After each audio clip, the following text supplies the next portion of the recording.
Quote, "By God's word, I can see where I'm going. They throw a beam of light on my dark path." Unquote.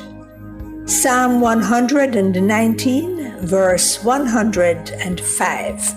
Listen for God's Word weekdays at 5:45 a.m. and 12:55 p.m. through Oasis. Stop by for a refreshing drink and share a God perspective for the day. Oasis. Weekdays 5:45 a.m.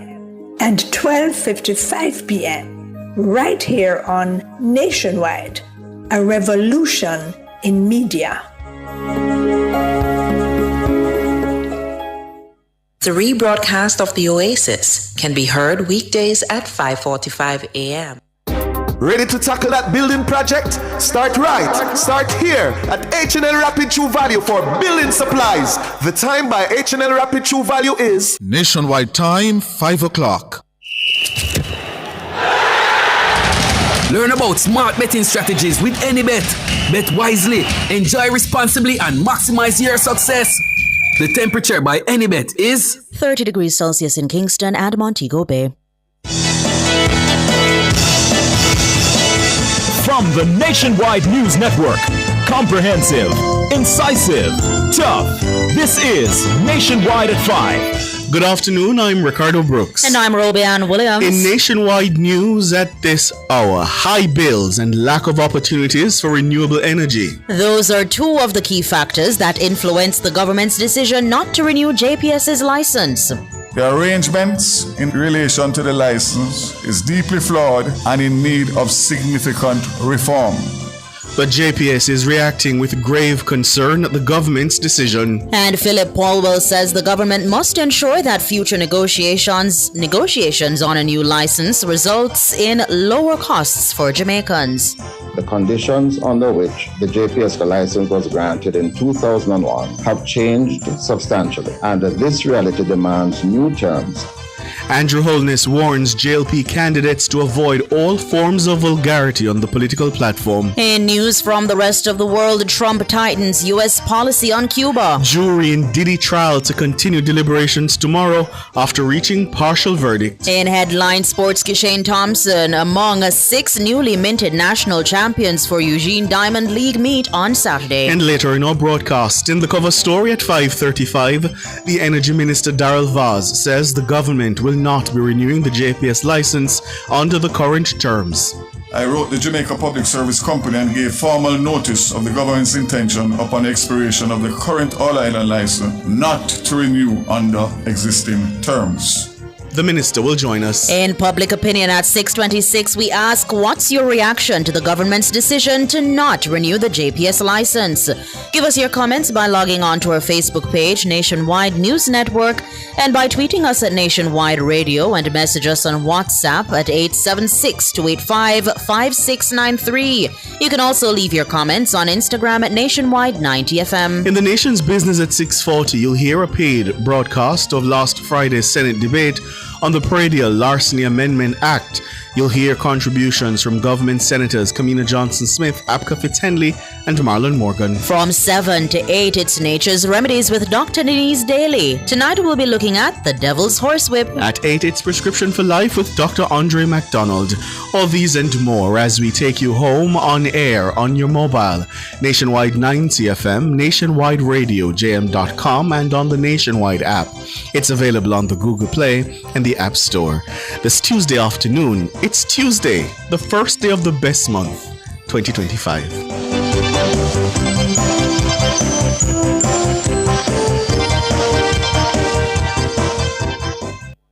This hour is brought to you by KFC, celebrating 50 years of finger-licking good memories. KFC, it's finger-licking good. If it's news, it's got to be Nationwide 90 FM. And now to the details. High light bills and lack of opportunities for renewable energy. Those are two of the key factors that influence the government's decision not to renew its license with the Jamaica Public Service Company, the JPS. The Energy Minister, Darrell Vaz, made the announcement at a media briefing at the office of the Prime Minister this morning. Mahiri Stewart was there. The JPS's existing license with the government expires in 2 years on July 8, 2027. However, Energy Minister Daryl Vaz has made it clear that come that day, the government intends to sign a new agreement that reflects its vision of lower and more reliable energy for Jamaica. Mr. Vaz labeled the current JPS license as deeply flawed.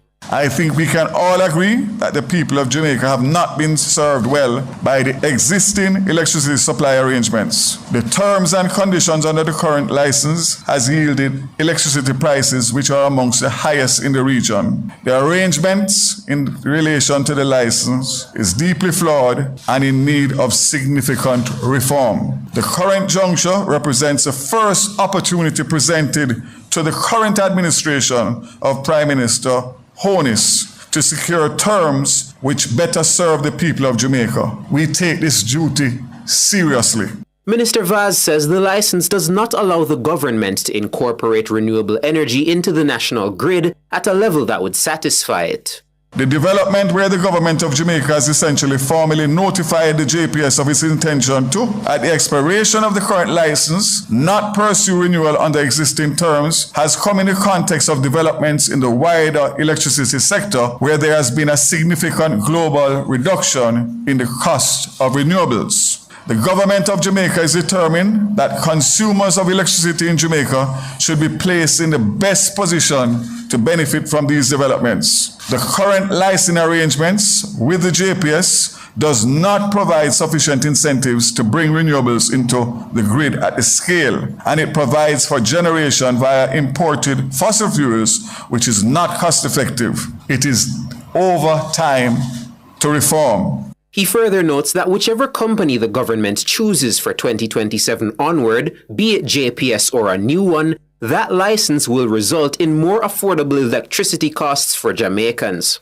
Even as we are determined to negotiate a more reasonable licensing arrangement, an agreement which serves our country well, the government of Jamaica is open to exploring expression of interest from all parties which may be desirous of acquiring new license, including the current licensee. However, the terms of any such new arrangement must be consistent with the government's primary objective of reducing the country's energy bill and securing more reasonable and affordable electricity costs for Jamaica. The current license holders are well aware of the government's intention to negotiate new terms which are consistent with the vision of the government for a reformed energy sector.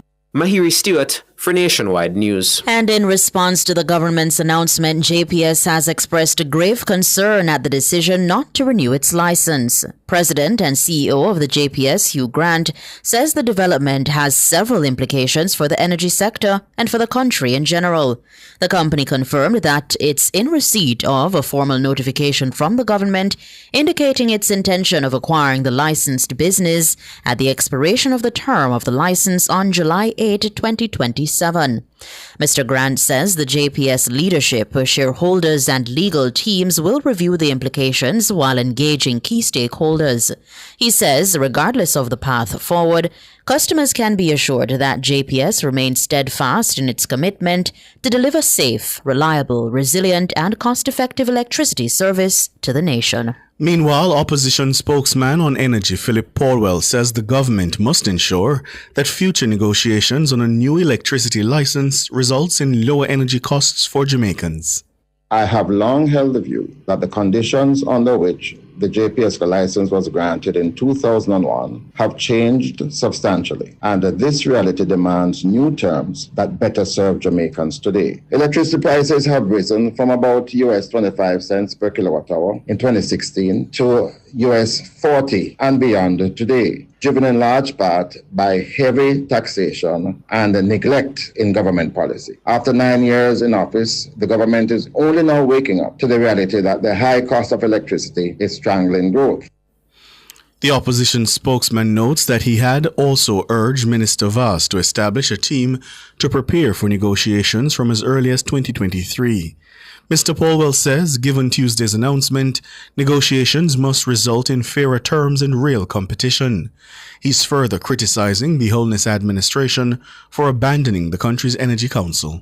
For over 2 years, I have urged the minister to begin the process and make clear its intention about the JPSC license and the future of energy industry in Jamaica. Meanwhile, the government has abandoned the Energy Council, which was designed to help shape policy in the energy industry. Instead, they now rush to outsource advice from international experts instead of consulting with local stakeholders. The Energy Council, created in 2012 to guide policy with stakeholder inputs, remains abandoned. The next PNP government will immediately re-establish this body to ensure broad-based consultation and sound decisions. Philip Paulwell, the opposition spokesman on energy. And Energy Minister Darrell Vaz sought to assure President of the Private Sector Organization of Jamaica, PSOJ, Metri Siaga, that both the private sector and opposition will be updated on the government's efforts to secure a new electricity deal. I just want to say congratulations, Minister, but also I hope that as part of the consultation process, we hope that you include the private sector to ensure that our needs are met as well. 100%, and that has always been my stance as a minister. And the fact of the matter is that will go further to include even the opposition and keep them abreast and updated, because this is a very important national issue. So we can't treat it as partisan as we usually do. And in my usual style, I always have discussions with my counterparts, shadow spokespersons in whichever portfolios I have, because I believe that that's a right and proper way. Darrell Vaz, Minister of Energy. Minister Vaz was speaking during a media briefing at the office of the Prime Minister. Approximately 50,000 needy Jamaicans are closer to receiving a one-off grant of $20,000 from the government's Solidarity Program.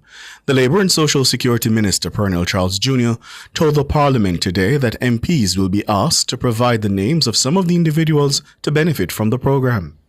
This initiative, Mr. Speaker, is a very critical, important statement from the government of Jamaica, reflecting our enduring commitment to social justice, equity, inclusive development, and our continued commitment to ensuring that no Jamaican is left behind. The Solidarity Program is not just about the cash grant. Mr. Speaker, it is about dignity, visibility, and access. It provides, yes, a one-time cash grant of $20,000 to 50,000 vulnerable individuals who have never received support under any existing national social assistance program.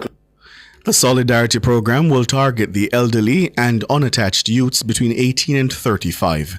It will also target persons with disabilities and informal and low-income workers, among others, without a birth certificate or tax registration number (TRN). It provides beneficiaries with a one-time cash grant of $20,000. Jamaicans currently benefiting from the Social Pension Program, PATH, Poor Relief, the National Insurance Scheme, NIS, or the government's reverse income tax credit are not eligible for support under the program. Beyond MPs, beneficiaries will also be identified by government liaison officers and civil society groups. Minister Charles says the program will function as more than just financial support. Beneficiaries will be referred to a network of essential government services, healthcare, skills training, employment support, civil registration to get their birth certificates, to register for NIS, to register for PATH, or whatever it is that is required to assist them, to lift them up, and to provide a sustainable pathway out of their current situation. In this way, Mr. Speaker, the Solidarity Program does more than offer a lifeline. It provides, as we said, that bridge towards other opportunities. Pernell Charles Jr., the Minister of Labour and Social Security. You're listening to the news on Nationwide at 5. We'll have more after these.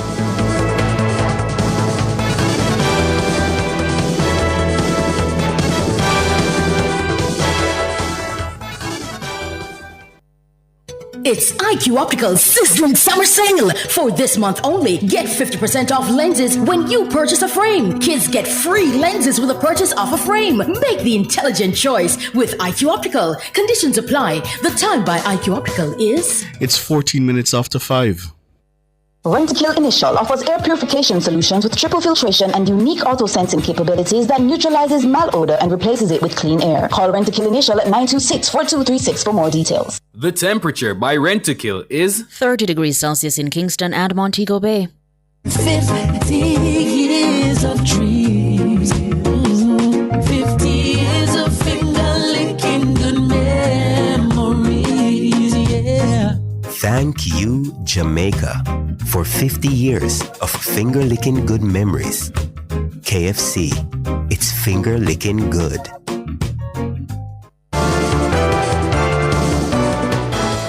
Continuing the news, Prime Minister and JLP leader Dr. Andrew Holness has warned his party's candidates for the upcoming general election to avoid all forms of vulgarity on the political platform. The JLP leader's warning comes amid recent controversy surrounding Southwest St. Catherine MP Errol Warmington.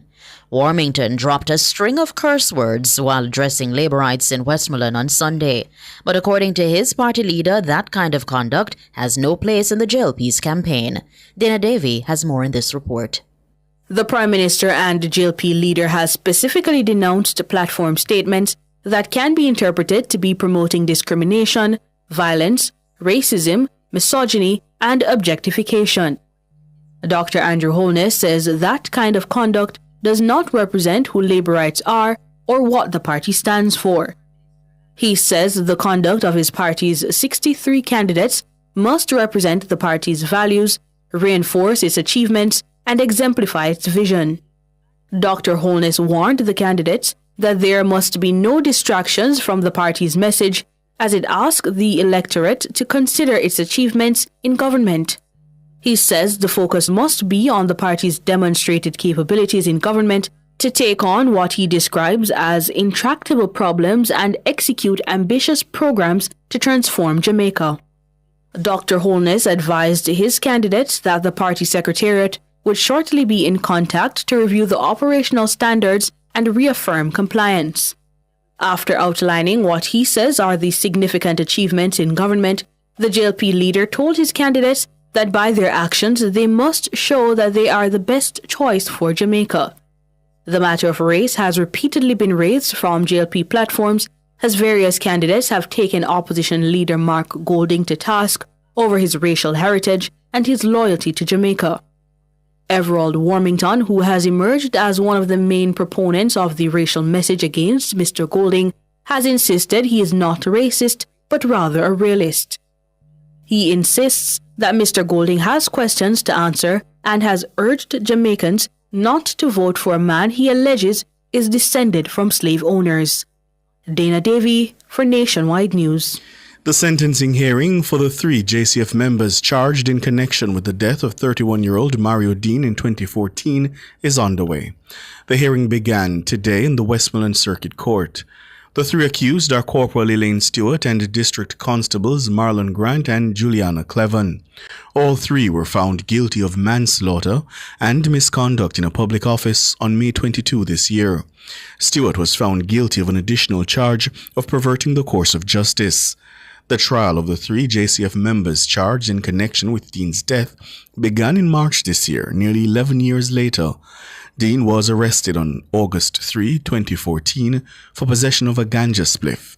He was beaten to death while in custody at the Barnett Street Police Station in St. James. Dean died 3 days later at the Cornwall Regional Hospital on August 6, 2014. World in a Minute is brought to you by ABC Electrical Sales. We make things as easy as ABC. And Charles O'Connor Consulting Network, COCN, driven by international accounting standards, modern technology, and integrity. The World in a Minute. U.S. President Donald Trump has signed a memorandum that will impose tighter restrictions on Cuba.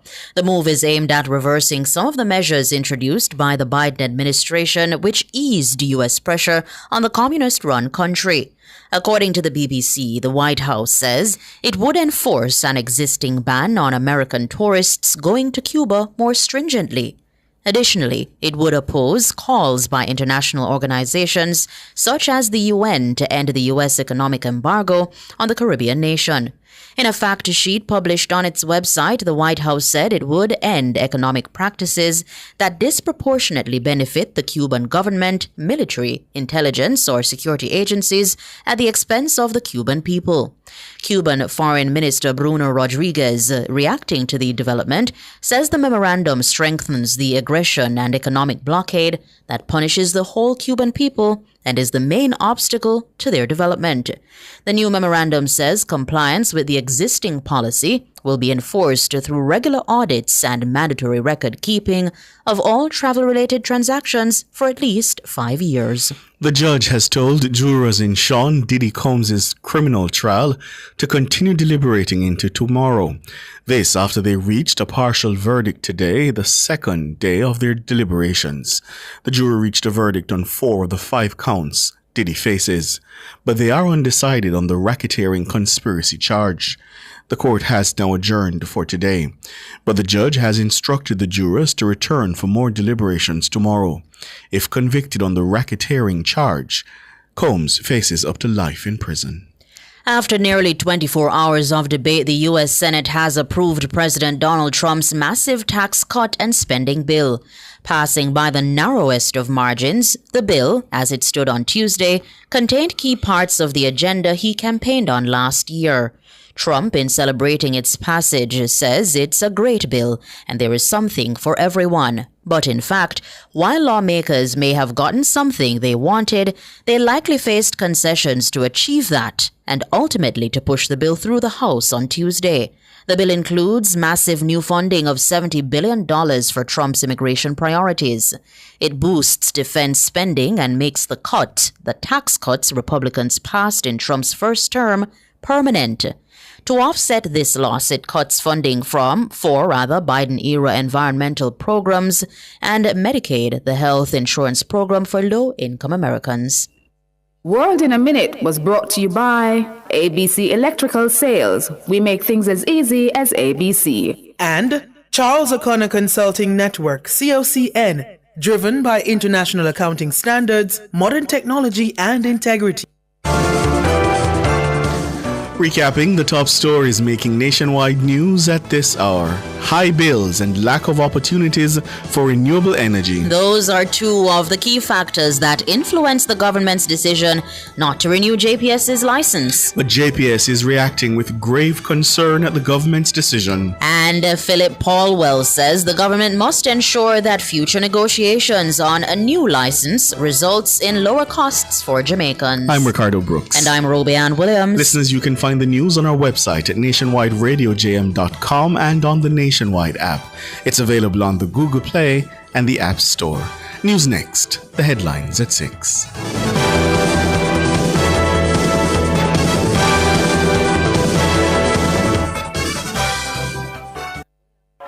Tired of waiting for your ride? Want safety and peace of mind on every journey?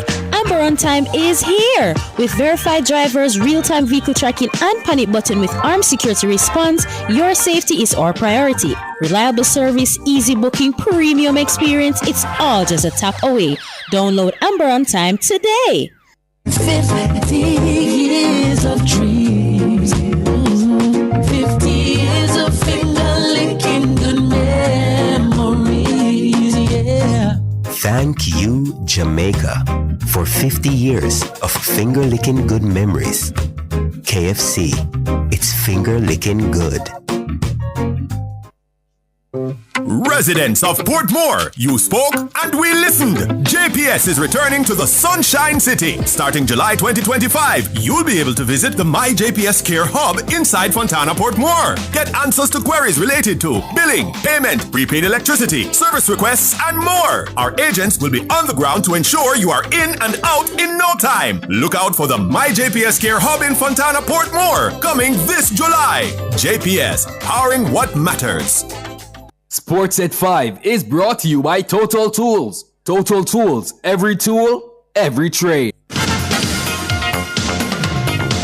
Hello, good afternoon, and welcome to Sports here on Nationwide 90 FM. I'm Wayne Walker. 6 newly minted national champions are scheduled to be in action at the 50th staging of the Prefontaine Classic, the 9th stop in the Wonder Diamond League Series on Saturday at Hayward Stadium, University of Oregon. World leader Kishane Thompson leads the pack. He takes on countryman Akeem Blake, Zarnell Hughes and Trayvon Brummel in a big men's 100 meters clash. His MVP mate, Tina Clayton, who ran a lifetime best in Kingston on Friday night, will face the full podium from last year's women's 100 meters in Paris.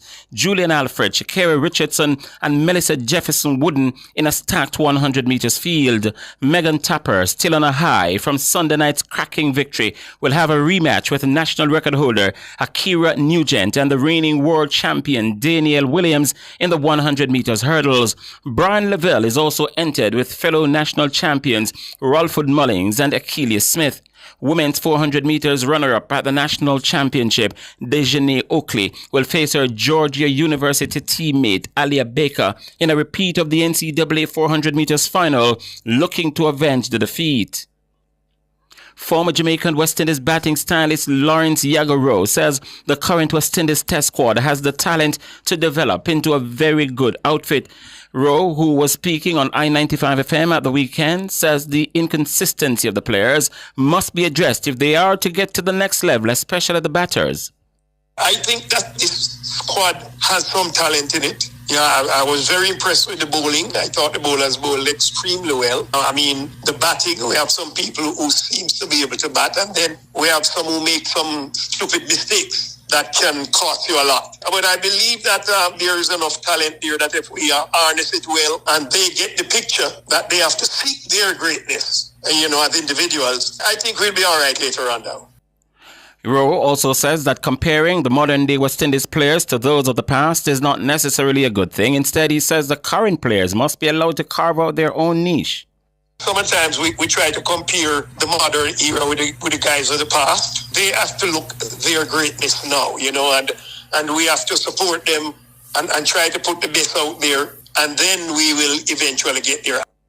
Lawrence Yagaro. The West Indies are trailing Australia in their current 3-match test series after dropping the first game in Barbados last week. The teams are meeting again starting Thursday. In the second game in Grenada, Australia will be strengthened by the return of their star man Steve Smith, who missed the first test with a finger injury he sustained at the ICC World Test Championship final against South Africa in England last month.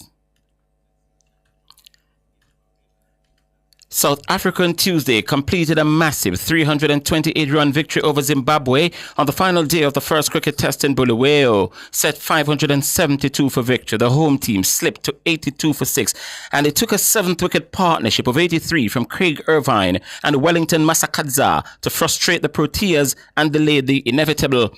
Well, once Irvine was dismissed for 49 and Masakadza 57, South Africa cruised through the lower order as the hosts were bowled out for 208. Blessing Musarambani was left not out on 32 as Corbin Bosch ended with 5 for 43 and Cody Yousaf 3 for 22.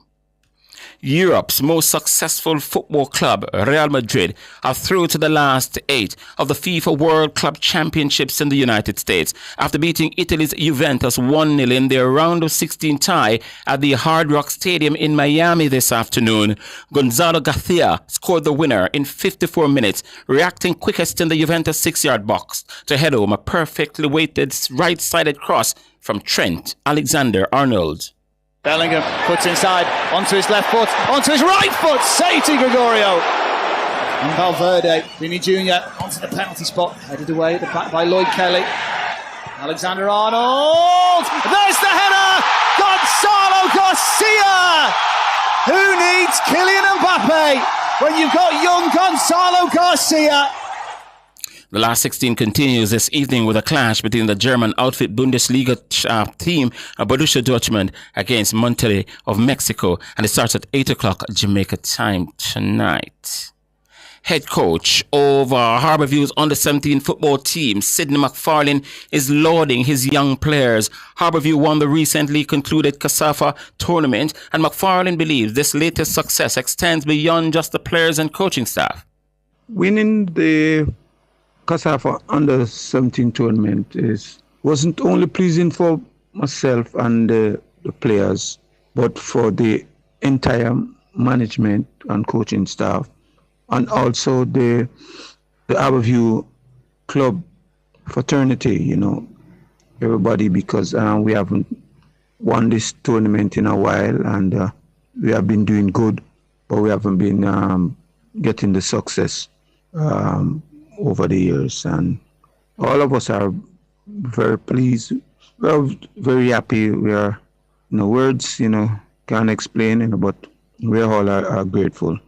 In Sunday's final, the Young Stars of the East beat Cavalier 2-0 with goals from Kajay Fletcher and Kelvin Brown. McFarlane says the victory is testimony to the team's never-say-die attitude.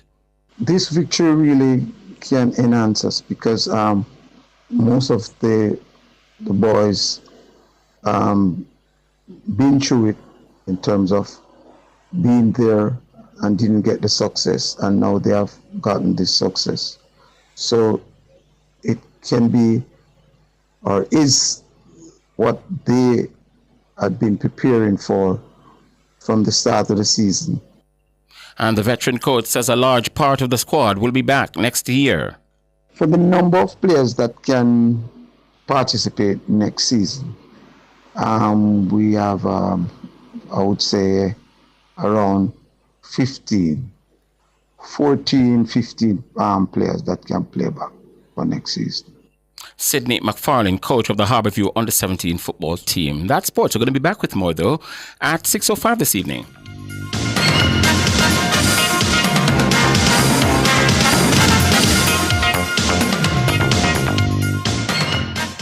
Sports at 5 was brought to you by Total Tools. Total Tools, every tool, every trade. From Kingston to the world, from Montego Bay to new adventures, and from Ocherias to endless possibilities. Wherever you're headed, we will proudly take you there. Jamaica's airport, your global gateway. The temperature brought to you by the Airports Authority of Jamaica is 30 degrees Celsius here in the nation's capital, Kingston, the same in the western city, Montego Bay. 50 years of dreams, 50 years of finger-licking good memories, yeah. Thank you, Jamaica, for 50 years of finger-licking good memories. KFC, it's finger-licking good. Is your money idling when it could be thriving? With CIBC Caribbean's fixed deposit offering, you can take charge of your cash. With 50,000 Jamaican to start, choose terms from 30 days to 2 years. Lock in your funds and enjoy premium rates guaranteed to grow your wealth. Whether you're eyeing short or long-term gains, our fixed deposit account puts you firmly in control of your money. Now is the time to open a CIBC fixed deposit account and start earning more today. CIBC, ambitions made real. Residents of Portmore, you spoke and we listened. JPS is returning to the Sunshine City. Starting July 2025, you'll be able to visit the My JPS Care Hub inside Fontana Portmore. Get answers to queries related to billing, payment, prepaid electricity, service requests, and more. Our agents will be on the ground to ensure you are in and out in no time. Look out for the My JPS Care Hub in Fontana Portmore, coming this July. JPS, powering what matters. Nago Head St. Catherine, Greenleaf Medical and Diagnostics has opened its door at 55 Newland Road to assist you with all your medical needs. Visit and get the services of a general practitioner, pediatrician, gynecologist, and surgeon. They also do all tests: ultrasound, pap smear, ECG, and diagnostic testing. Open Mondays to Saturdays, 8 a.m. to 8 p.m. Telephone 876-740-1224. Greenleaf Medical and Diagnostics, your medical partner in Nago Head. The race to 32. Nationwide 90 FM's coverage of the 2025 general elections. Coming soon. Cover Story is brought to you by Hyundai. Modern, premium, affordable vehicles. Experience the joy of buying a brand new Hyundai without breaking the bank. Yes, buying a brand new car should never leave you broke. From stylish designs and safety features to comfortable driving and reliability, Hyundai is the choice. Hyundai vehicles come standard with 2 years free service and 5 years warranty and roadside assistance for your peace of mind. Drive 2 years without service cost and 5 years without fear of being stranded. Hyundai. Conditions apply.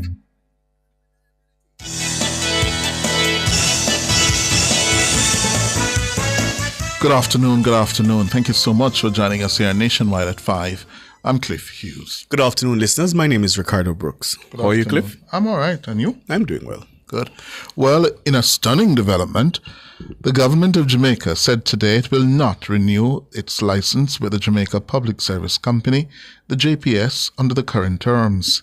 The announcement was made by Energy Minister Daryl Vaz at a media briefing at Jamaica House this morning. Dana Davey has more in this report. The government of Jamaica holds a 19% stake in JPS. Japanese company Marubeni Corporation and Korea East West Power Company each own 40%.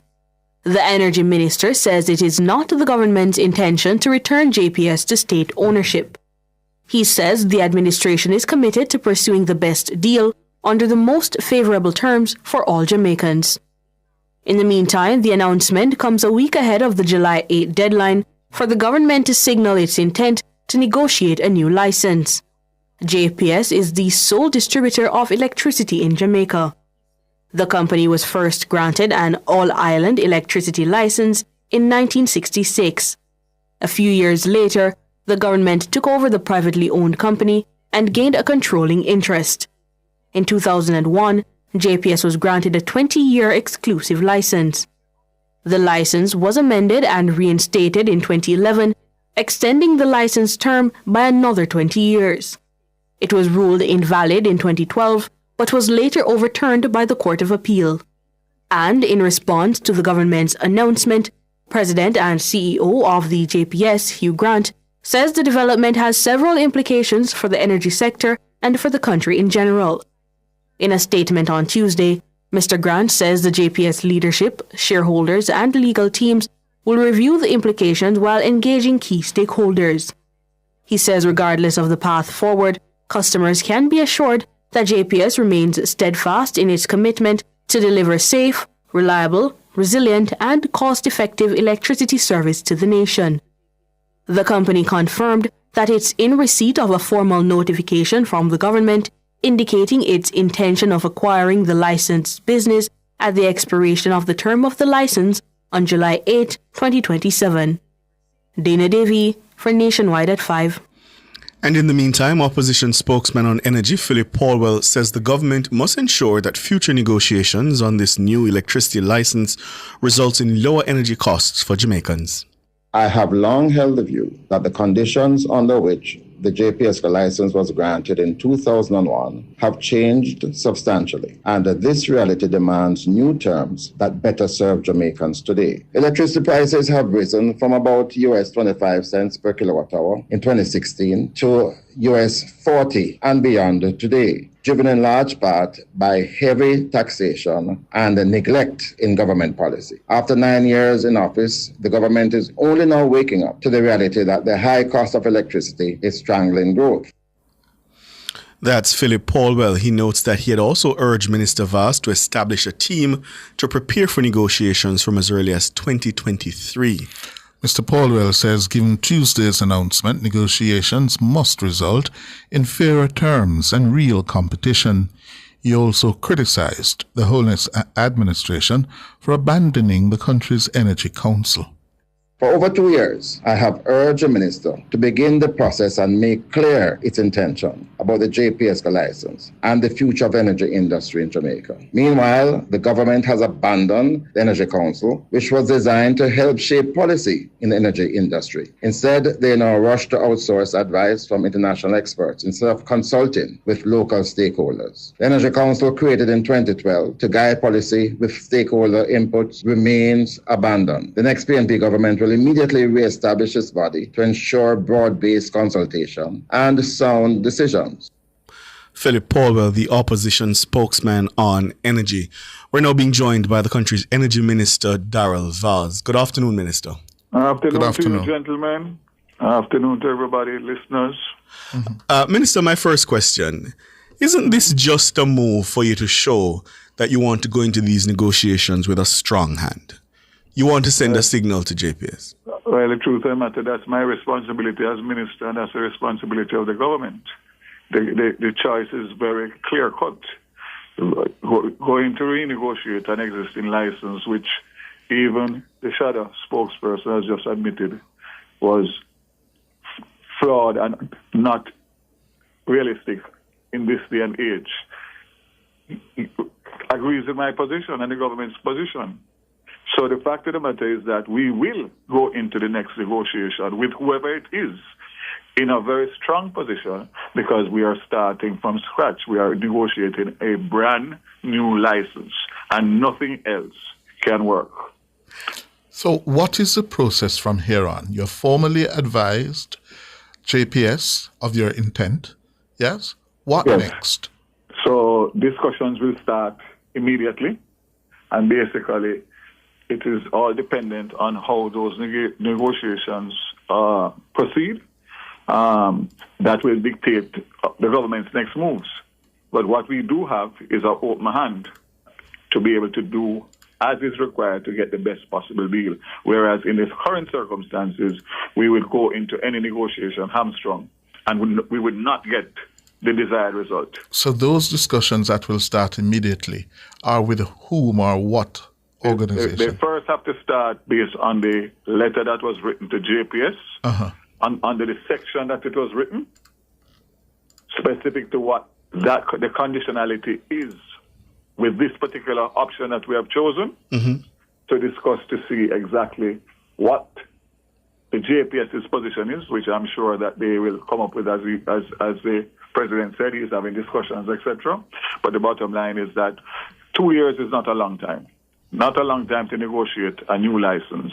And therefore, I want the country to be fully understanding that this is a priority. This is the first opportunity for the Jamaica Labour Party-led government to negotiate a license from scratch.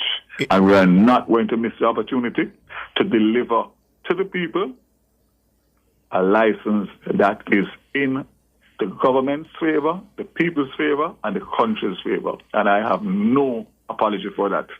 Help me understand, Minister, your understanding of Condition 27, acquisition of service. I'm reading from the license. The acquisition price to be paid by GOJ to the licensee shall be the fair market value of an ongoing business concern, including this license and all lands, buildings, works, materials, plant and property of all kinds whatsoever suitable to or intended for the purposes of the undertaking. Fair market value shall be determined by a mutually agreed team of independent valuation experts.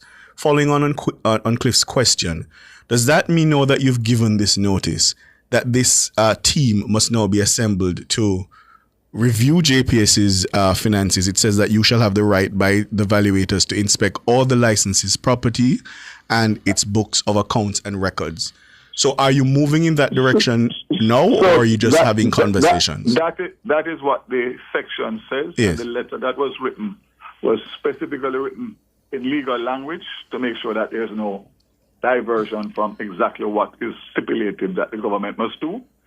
We are going to go to the table. I don't want to preempt. Neither do I want to discuss too much in terms of the future until such time as I have an opportunity to meet with JPS now that this letter has been served, to hear from them. And the bottom line is, if that option is a requirement based on the negotiations or the non-negotiations, then we will move according to the section. But what I would say to you is that the government is definitively not interested in running a state-owned entity as was done before. So realistically speaking, you're not intending, as this indicates, to pay JPS the billions of dollars you would have to for the lands, building, works, materials, plant and property of all kinds. The bottom line is that we have a very, very, very, very buoyant economy. We have an unbelievable investor appetite for for all different sectors. And the fact of the matter is that I leave nothing off the table. Nothing off the table. I noticed. In other words, if the negotiations with JPS do not go according to your plan, your vision, Yes. you will walk away and then do what? We will have to find an investor to replace. And that has to be a full option that is on the table from now. So, as I said before, the section is very clear. You read it out. It clearly states what we need to do. And the fact of the matter is going to be a very, very, very interesting negotiation, because at the end of the day, JPS has done well on the backs of the Jamaican people. And the fact of the matter is that they have had a vibrant and viable business over the last 24 years. So the question is whether or not we are prepared to negotiate and agree on terms that are agreeable by both.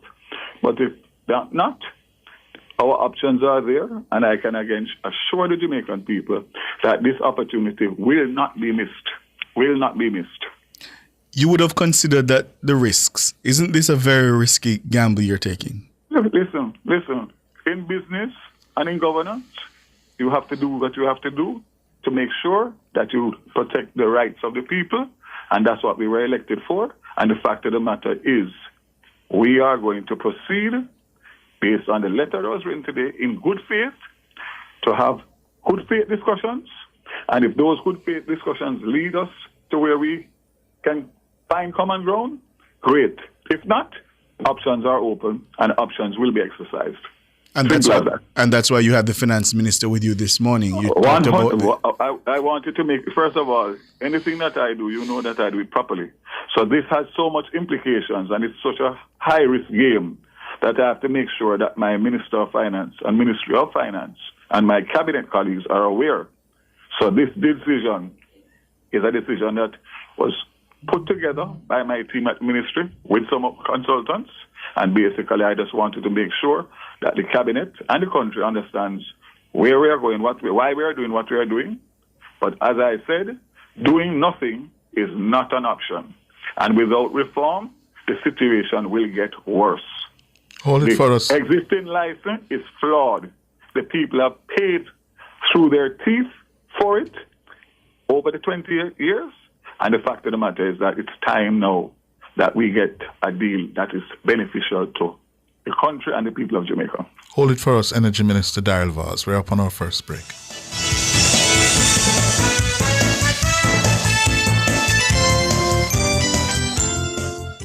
Clear your barrels and personal shipments with ease and convenience. Request a customs contactless clearance today through CCP at jca.gov.jm. The time by the Jamaica Customs Agency is 14 minutes to 6. Burn Shack fried chicken always ready. Burn Shack original crispy. Burn Shack Cajun spicy. Burn Shack a barbecue. Burn Shack we are our Burn Shack. The temperature brought to you by Bird Shack Fried Chicken in Kingston, Montego Bay, and Ochivios is... It's 30 degrees Celsius in Kingston, 29 out west in Montego Bay, and it's 28 in the tourist town of Ochivios. Outperform, outlast. We top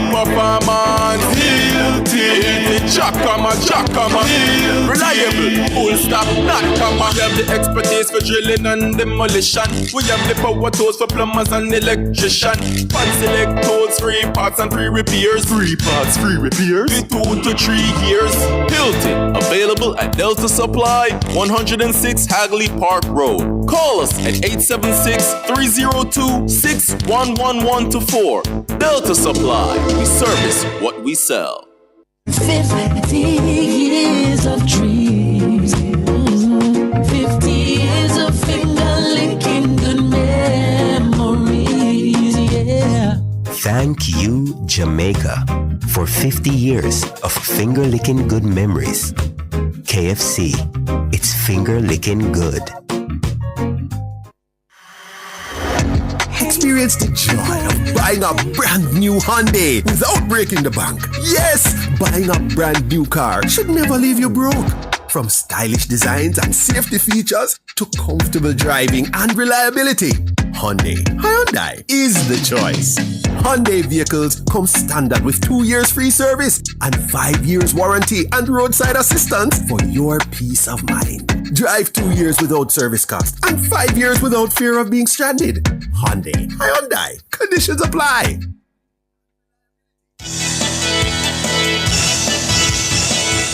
Thank you so much for staying with us here on Nationwide at 5. We're inside the cover story. I'm Ricardo Brooks. And I'm Cliff Hughes. The Energy Minister, Darrell Vaz, is with us discussing the development this morning. He has announced that the government of Jamaica will not renew the JPS license under current terms. Minister, you've railed against the license. You say it hasn't worked for Jamaicans. Your opposition counterpart seems to agree with you. He says that the situation has changed since the license was issued in 2001. But specifically, what about it do you find so objectionable that you want out of it that you think has not served the Jamaican people well? The fact of the matter is that, aside and apart from the license being flawed from day one, things and times have changed. And of course, 20 odd years later, the whole energy landscape has changed. So the bottom line is that the government is on a renewable drive to introduce renewables, as you know, 50% by 2030 of renewables. And of course, we have been hampered significantly because of the existing license on that. We've also been hindered significantly as it relates to the introduction of SEZs, and of course, the limitation on them to be able to provide their own electricity. So and for our listeners, SEZs are the special economic zones. So the license, without a doubt, is in favor of the licensee. Mm-hmm. I have no issue. The licensee negotiated and got the license, so I cannot blame them.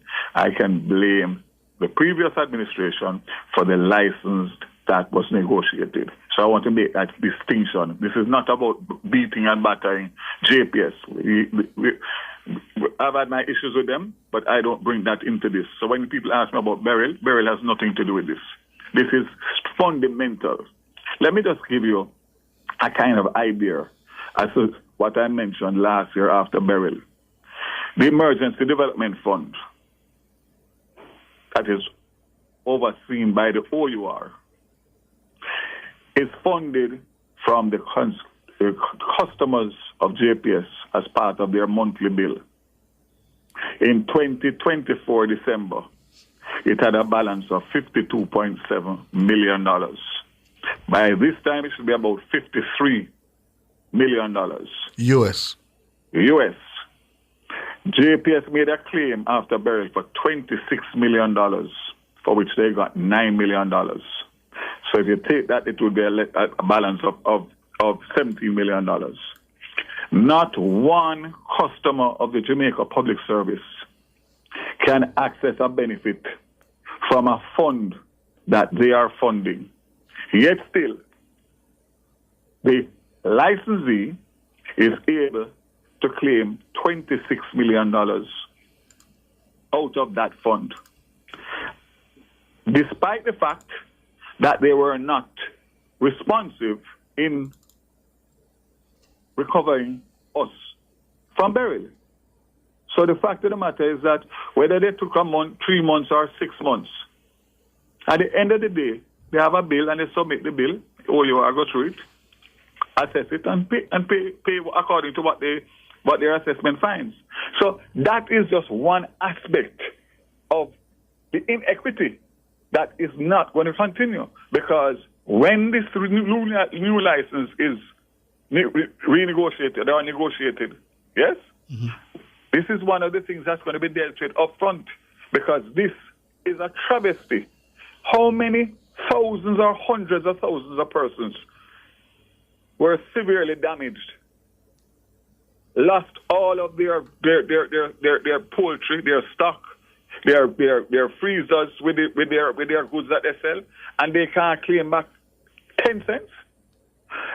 Tell me, when last you have heard of an incident in Jamaica where there's a power surge that destroys people's appliances, and you have heard that people have been paid and satisfied. There's a process, and by the time you finish that process, you're old and gray. So, let me tell you, I understand it. I understand the pain and the suffering of the people. And as I said before, this is the opportunity. And I'm not getting into any quarrel with anybody. I'm simply saying that my focus is going to be on the defense of the Jamaican people who have been suffering for decades. And this is the opportunity that I've gotten as minister. This is the opportunity that this administration has gotten. And let me state it clearly, because I hear the politics start already. That is an election ploy. This date and timeline of July 8, 2025 and July 8, 2027 has been in the existing license as far back as 2016. So you're not trying to win kudos with the Jamaican people? These are not dates dictated by the government and pulled. It is completely coincidental that the timing of an election cycle is now based on the license stipulation and timelines. So I start hearing it already, but I made the appeal this morning to leave the politics out of the school bus, leave the politics out of the JPS license. Well, or the new license. Mr. Paulwell, in his statement today, said that you have been wasting time, frankly, and that you are now rushing to do what you should have done, certainly, long before now, over the last 2-3 years. Well, the truth of the matter is that you could not respond prior to this until you know exactly the route that you're taking and you have done your due diligence, which has taken us the better part of a year. So the fact of the matter is that the Jamaican people have a simple decision. Look at Paul Well's track record as energy minister. Look at the licenses that were signed by the previous administration. And look at the commitment that I have made today and decide which one you want to go with. It's a very simple decision, because the fact of the matter is that this is not for me and you and our kids who are big now, Cliff. This is for generations. This is going to have an impact on generations to come. And the country's growth trajectory, which has been hampered by the high electricity cost. So Mr. Paulwell has a right to say what he wants to say. I read his response, and at the end of the day, the question I asked is, so why you never did all of that when you had the opportunity? And now that you are not in the seat, you have all the greatest of advice to give, etc. The fact is that, as it relates to this particular issue, he has no credibility, and neither does the People's National Party. None whatsoever. You were a bit coy this morning when you were asked whether you had an idea of where other potential expressions of interest may come from. So I want to ask you again, do you have any idea where those may come from? Listen. Jamaica is the poster child of post-COVID and during COVID. Our investment appetite from overseas investors, whether it's hotels, whether it is BPOs, whatever it is at an all-time high. Jamaica is an attractive destination. There is money that is following Jamaica, waiting to invest in Jamaica. And as I said this morning, I am not going to go ahead of myself in terms of who, when, where, or why. We're going to take it step by step. And as we move along, we make the decisions according to how and what is happening in relation to the process that we're following. So I don't even want to go there. What I can tell you is that I am confident that at the end of the day, we will find a solution that is in the best interests of the country, the business community, the average man, the rural people, all the people from head to toe, top to bottom, who have been suffering for decades as a result of JPS for one reason or the other. So, Mr. Vaz, as a logical follow-up from that, investors listening to us in that line of business may very well say it's time to brush off our plan to submit to the Jamaican government to be considered. How would you react to that? I can never stop an unsolicited proposal. That is something that people decide and they want to submit. I can't stop that. What I can say is that I'm not ready to go out there and beat the pavements in relation to possible investors. But if I have to do that, I will.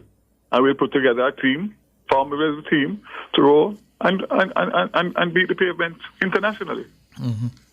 So the fact is, again, today is the start of a new day, a new paradigm in energy, where the government has taken a very, very strong position, and we are going to follow it through to make sure that it bears the fruit that we expect it and we need it to do for the people of Jamaica. And again, as I did with the buses, I asked when I took over in 2023, give me a few months. At that time, I said 6 months. And you see what I did with transport and what I continue to do. Give me 6 months. But in the meantime, I will keep Jamaica updated at every step of the way. That's my commitment to the persons. One last minute. Sorry, Madam Producer, but we are now producing and generating and distributing electricity at 40 US cents per kilowatt hour, up from mid-25 cents about a decade ago. It means we're heading in the wrong direction. Yes? At minimum, after these negotiations are over, yes, what is it you're going to be benchmarking to ensure that you deliver on your promise to get electricity into our homes and our businesses at a more affordable rate, a lower rate? Well, first of all, let us just say that during the period with the movement to 40 cents, look at the amount of renewables that we have introduced, including LNG, including solar, including wind, and we have not gotten the benefit. So you can see that despite the fact that we have increased renewables, we have not gotten the effect, which goes right back to the point that we made earlier, that to do nothing is not an option. We need to be internationally competitive. It's a very, very fluid market. Things change in terms of wars, etc., etc. We need to be competitive. Whatever that point is at that time, we need to be competitive. But definitively a significant reduction. And just before we go, Cliff, we have a joint statement from private sector groups, the Jamaica Chamber of Commerce, the Jamaica Manufacturers and Exporters Association, the Private Sector Organization of Jamaica. They're welcoming what they're calling the government's commitment to reforming Jamaica's electricity framework. Yeah? So we'll have more from that statement. Everybody, and I am giving a commitment again in terms of stakeholder consultations locally with the industry players here. Seek to get the best professional advice and legal advice, both locally and internationally. We're going to put together the best possible team to be able to compete with all of those corporate giants. They're calling the announcement a transparent and decisive action. Minister Vaz, we're out of time. Daryl Vaz is the Minister I'm always transparent. of Science, Energy, Telecommunication and Transport. He's been very busy these last couple of weeks. Time for the headlines.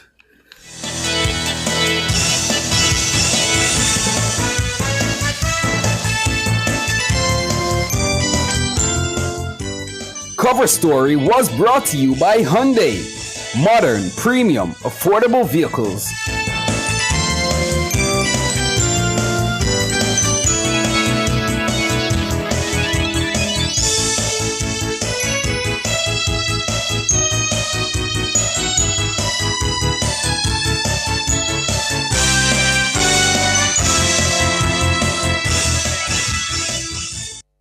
That hour was brought to you by KFC. Celebrating 50 years of finger-licking good memories.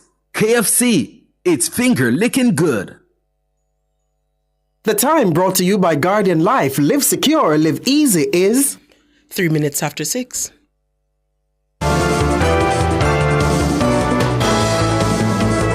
Nationwide headlines at 6. Good evening. The headlines at 6. I'm Nora Gay Banton. High light bills and lack of opportunities for renewable energy. Those are two of the key factors that influenced the government's decision not to renew its license with the Jamaica Public Service Company, JPS. Energy Minister Darrell Vaz made the announcement at a media briefing at the office of the Prime Minister on Tuesday morning.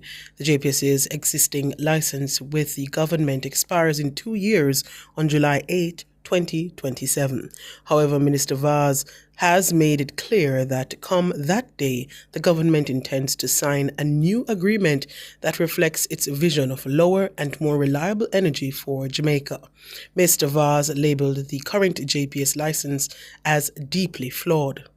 I think we can all agree that the people of Jamaica have not been served well by the existing electricity supply arrangements. The terms and conditions under the current license has yielded electricity prices which are amongst the highest in the region. The arrangements in relation to the license is deeply flawed and in need of significant reform. The current juncture represents the first opportunity presented to the current administration of Prime Minister Honis to secure terms which better serve the people of Jamaica. We take this duty seriously. Minister Vaz says the license does not allow the government to incorporate renewable energy into the national grid at a level that would satisfy it.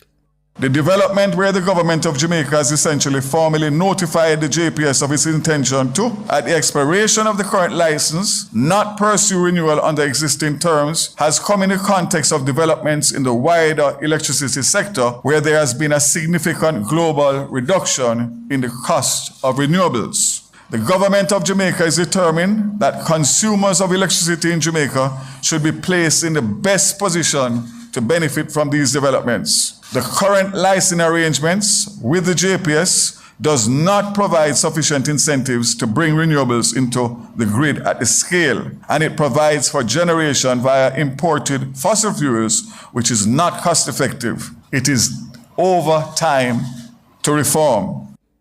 He further notes that whichever company the government chooses for 2027 onwards, be it JPS or a new one, that license will result in more affordable electricity for Jamaicans. And in response to the government's announcement, JPS has expressed grave concern at the decision not to renew its license. President and CEO of the JPS, Hugh Grant, says the development has several implications for the energy sector and for the country in general. The company confirmed that it's in receipt of a formal notification from the government indicating its intention of acquiring the licensed business at the expiration of the term of the license on July 8, 2027. Mr. Grant says the JPS leadership, shareholders and legal teams will review the implications while engaging key stakeholders. He says regardless of the path forward, customers can be assured that JPS remains steadfast in its commitment to deliver safe, reliable, resilient and cost-effective electricity service to the nation. Meanwhile, opposition spokesman on energy Philip Paulwell says the government must ensure that future negotiations on a new electricity license result in lower energy costs for Jamaicans.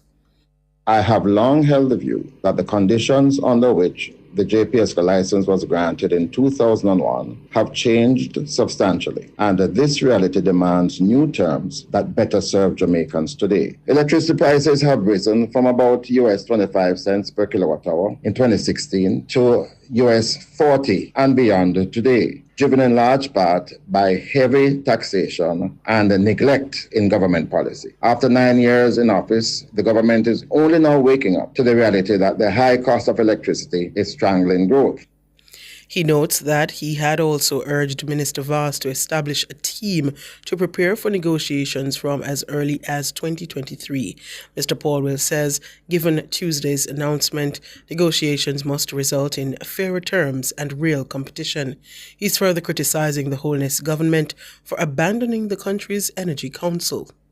For over 2 years, I have urged the minister to begin the process and make clear its intention about the JPS license and the future of energy industry in Jamaica. Meanwhile, the government has abandoned the Energy Council, which was designed to help shape policy in the energy industry. Instead, they now rush to outsource advice from international experts instead of consulting with local stakeholders. The Energy Council, created in 2012 to guide policy with stakeholder inputs, remains abandoned. The next PNP government will immediately re-establish its body to ensure broad-based consultation and sound decisions. Philip Paulwell, opposition spokesman on energy. And in other news, approximately 50,000 needy Jamaicans are closer to receiving a one-off grant of $20,000 from the government through its Solidarity Program. Labour and Social Security Minister Pernell Charles Jr. told Parliament on Tuesday that MPs will be asked to provide the names of some of the individuals to benefit from the program. This initiative, Mr. Speaker, is a very critical, important statement from the government of Jamaica, reflecting our enduring commitment to social justice, equity, inclusive development, and our continued commitment to ensuring that no Jamaican is left behind. The Solidarity Program is not just about the cash grant. Mr. Speaker, it is about dignity, visibility, and access. It provides, yes, a one-time cash grant of $20,000 to 50,000 vulnerable individuals who have never received support under any existing national social assistance program. The Solidarity Program will target the elderly and unattached youth aged 18 to 35. It will also target persons with disabilities and informal and low-income workers, among others, without a birth certificate or taxpayer registration number, TRN. It provides beneficiaries with a one-time cash grant of $20,000. Jamaicans currently benefiting from the Social Pension Program, PATH, Poor Relief, the National Insurance Scheme, or the government's reverse income tax credit are not eligible for support under the program. Beyond MPs, beneficiaries will also be identified by government liaison officers and civil society groups. Those were the headlines at 6. I'm Nora Gay Banton. Sports is next.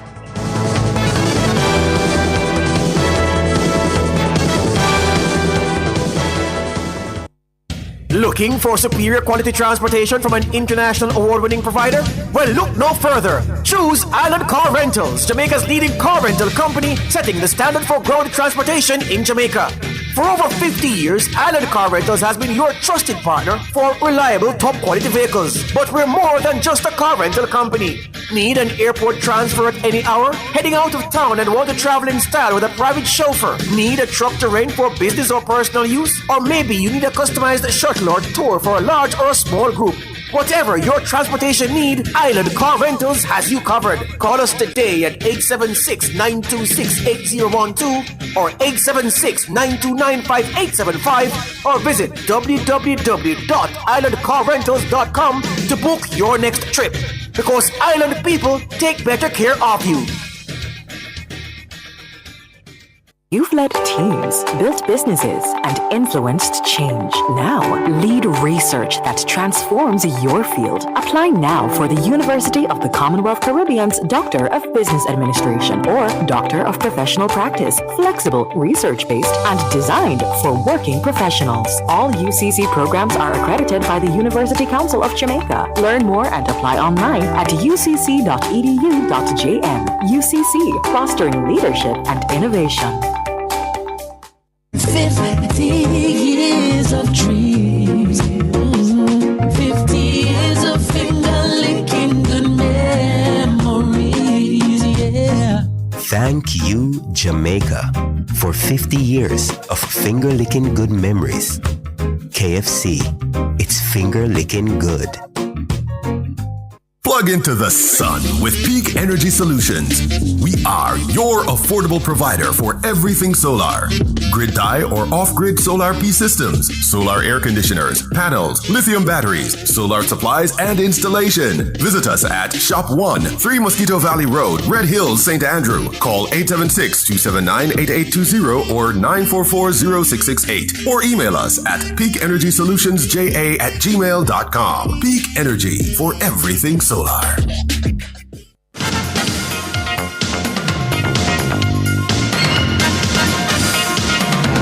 Hello, good evening, and welcome to Sports here on Nationwide 90 FM. I'm Wayne Walker. Europe's most successful football club, Real Madrid, are through to the last 8 of the FIFA World Club Championships in the United States after beating Italy's Juventus 1-0 in their round of 16 tie at the Hard Rock Stadium in Miami on Tuesday. Gonzalo Garcia scored the winner on 54 minutes, reacting quickest in the Juventus 6-yard box to head home a perfectly weighted right-sided cross from Trent Alexander-Arnold.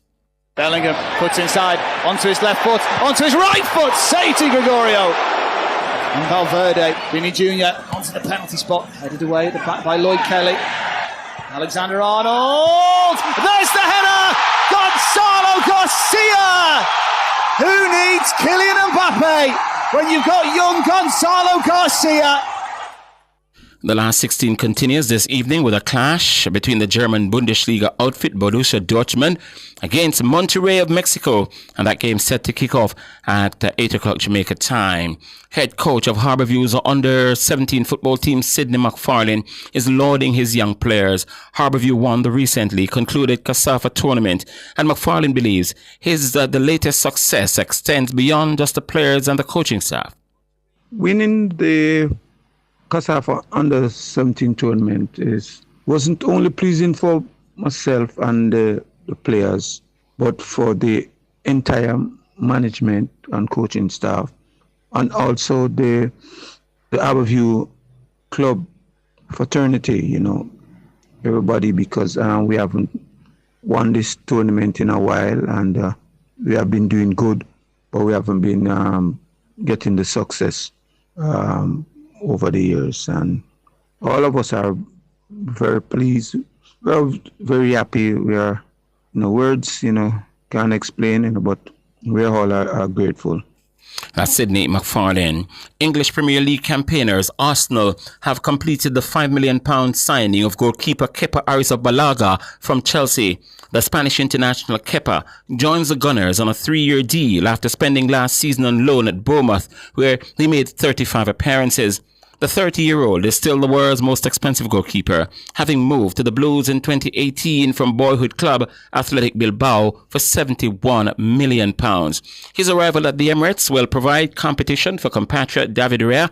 Kepa played 163 times for Chelsea and was in the squads that lifted the Champions League, the Europa League, and the Club World Cup title. He also spent a year on loan at Real Madrid and helped them to win La Liga and the Champions League during the 2023-24 season. Some news now on athletics. 6 newly minted national champions are scheduled to be in action at the 50th staging of the Prefontaine Classic, the 9th stop on the Wonder Diamond League Series on Saturday at Hayward Stadium, University of Oregon. World leader Kishane Thompson leads the pack. He takes on countryman Akeem Blake, Zarnell Hughes and Trayvon Bromell in a big men's 100 meters clash.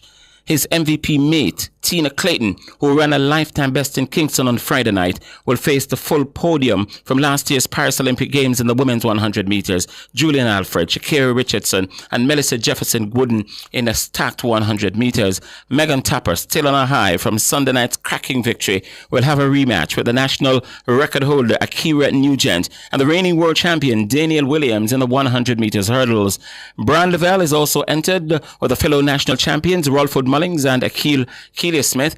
The women's 400 meters runner-up at the national championship, Dejanae Oakley, will face her Georgia University teammate Aliyah Baker in a repeat of the NCAA 400 meters final 3 weeks ago. And of course, Oakley will be looking to turn the tables on the university's number 1 runner Baker, who went on to win the NCAA title. Veteran cricket commentator Joseph Reds Pereira says he would make several changes to the West Indies 11 for the second test against Australia. The Windies are set to face the tourists in a series levelling test at the National Cricket Stadium in Grenada starting on July 3. Yeah? Pereira says Jamaican John Campbell would be one of the players he would drop from the starting lineup. Sharma Joseph. Key to the attack players, certainly think they will give Braffett his 100th test match in Grenada, and his opening partner will in fact be King, who gets his second test match. As far as Hope is concerned, I would love him to play as a batsman, focus on his batting, and Imlach comes in to take the gloves and lengthen the batting. My 11 will not include Warrican or John Campbell. Warrican only bowled 5 overs in Kensington, and I think it's a reflection that Chase didn't have any confidence in him, and he's not going to get a Turner in St. George's. That's Joseph Reds Pereira, a regional cricket commentator. And finally in sports at this time, defending champions Urban Knights will look to secure their second straight JABA National Basketball League title when they face Upper Room Church in Game 2 of their best-of-3 finals at the National Stadium courts this evening at 7:45. The champions carved out a close 6-1 win in Game 1. Before that, in a game that should have started about 4 minutes ago, St. George's Slayers and Running Rebels are meeting for third place. That's sports.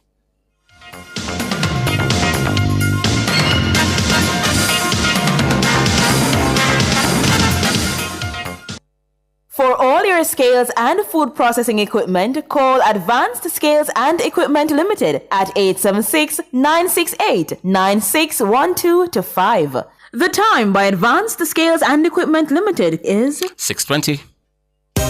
Cleasing Industrial Supplies Limited are authorized distributors of international brands ABB, Omron, STC, Festo, and Thomas & Betts. They supply programmable logic controllers, photoelectric and proximity sensors, contactors and soft starters, power supplies, variable frequency drives, and much more. Visit them at 24 Dunrobin Avenue, Kingston, or shop 32 Overton Plaza, 46 Union Street, Montego Bay, or visit their website cleasling.net. Cleasing Industrial Supplies for all your industrial automation and control solutions.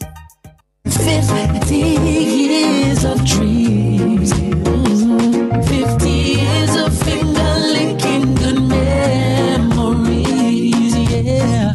Thank you, Jamaica, for 50 years of finger-licking good memories. KFC, it's finger-licking good. You want to win? Then just bet. Bet on the game, no stress, no sweat. And win big in the Wanna Bet Just Bet promotion. Spend $1,500 or more on one Just Bet ticket and complete the entry form at promotions.supremegames.com for your chance to win. Third place gets Beats by Dre. Second place gets an iPhone 15 and AirPods Pro. And first place gets a 65-inch TV and a soundbar. Promotion runs May 16 to July 20, 2025. Grand draw July 25, 2025. Authorized under Section 58 of the Betting, Gaming and Lotteries Act. Is your money idling when it could be thriving? With CIBC Caribbean's fixed deposit offering, you can take charge of your cash. With 50,000 Jamaican to start, choose terms from 30 days to 2 years. Lock in your funds and enjoy premium rates guaranteed to grow your wealth. Whether you're eyeing short or long-term gains, our fixed deposit account puts you firmly in control of your money. Now is the time to open a CIBC fixed deposit account and start earning more today. CIBC, ambitions made real. Why rush around town for back-to-school shopping? Nationwide 90 FM is making it easy at our back-to-school fair. Come get your child measured for uniforms, check their shoe size, and purchase essentials right there on the spot. St. James, Hanover, Westmoreland, Trelawney, St. Elizabeth. We've got everything in one place just for you. That's Saturday, July 26, 10 a.m. to 6 p.m. at Harmony Beach Park, Montego Bay. The Nationwide 90 FM Back-to-School Fair.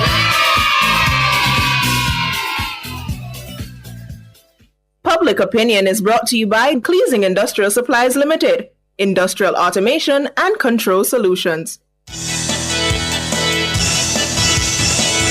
Good evening, and welcome to Public Opinion. I'm Robianne Williams. A special good evening to our friends over on our YouTube platform. Thank you so much for tuning in. We invite you to weigh in live in the comments section on today's Public Opinion, and it's an ongoing conversation regarding the government's announcement earlier today. High light bills and lack of opportunities for renewable energy. Those are two of the key factors that influenced the government's decision not to renew its license with the Jamaica Public Service Company, JPS. Now, Energy Minister Darrell Vaz made the announcement at a media briefing at the office of the Prime Minister earlier. The JPS's existing license with the government expires in 2 years on July 8, 2027. However, Minister Vaz has made it clear that come that day, the government intends to sign a new agreement that reflects its vision of lower and more reliable energy for Jamaica. Mr. Vaz labeled the current JPS license as being deeply flawed.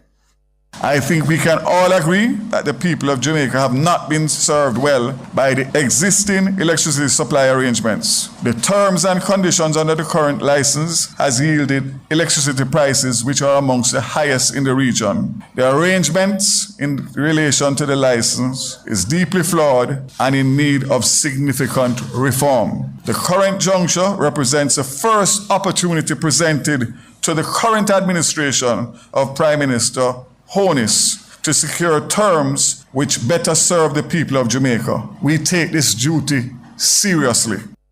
Darrell Vaz, Energy Minister. So we're taking the matter to you, the people. We'd like to hear from you. So in Public Opinion this evening, we're asking, what's your reaction to the government's decision to not renew the JPS license? I'll start on our Instagram platform. Let me see if I can get in a few. I Am Zahard is saying, love it. They should have done it sooner, but I guess they were waiting for the perfect moment. Now the ball is in their court to negotiate better conditions for the new contract. D.B. Bardley, excellent decision. That is why we elected this administration. Shower Chuck is saying long time and it's long overdue. Campbell 50, lower light bills and clean energy mean more jobs, cheaper goods and stronger business. More productivity equal real economic growth. And Campbell is saying it's not just good policy, it's smart economics. Yeah. York Rich, the government said it will renegotiate the terms. Yeah? Let me see if I can get... Infinite O says, for those who didn't know, the government is planning to discontinue the terms of the current contract. This doesn't mean that they're going to stop using them. I'm just hoping that under the new terms, the Jamaican citizens have an ease from the stress from the power company. On X, Graham Jervis saying to us that the government is choosing Jamaica with this decision.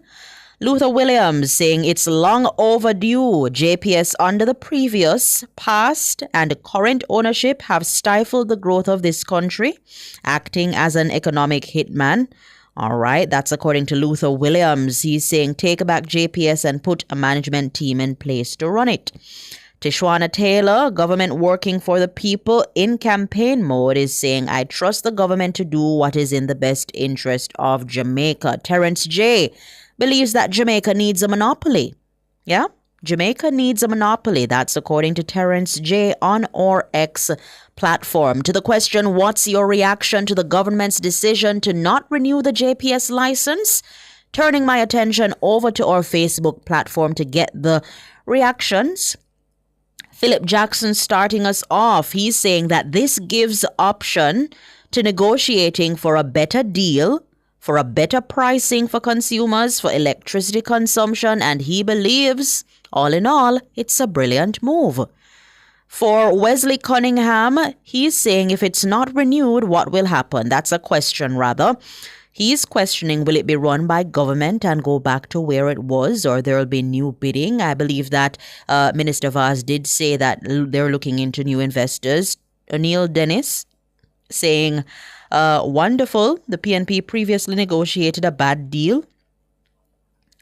Denville Mulling says, change can be good, change can be bad.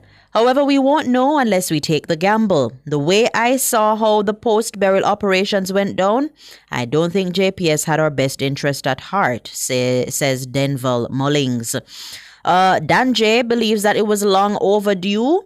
Any entity as critical as JPS, all agreements must be in the best interest of the people and room for the government to intervene as they deem necessary based on the economic changes or any other variables that will have an impact. Those are the views of Dan J. So Standpipe.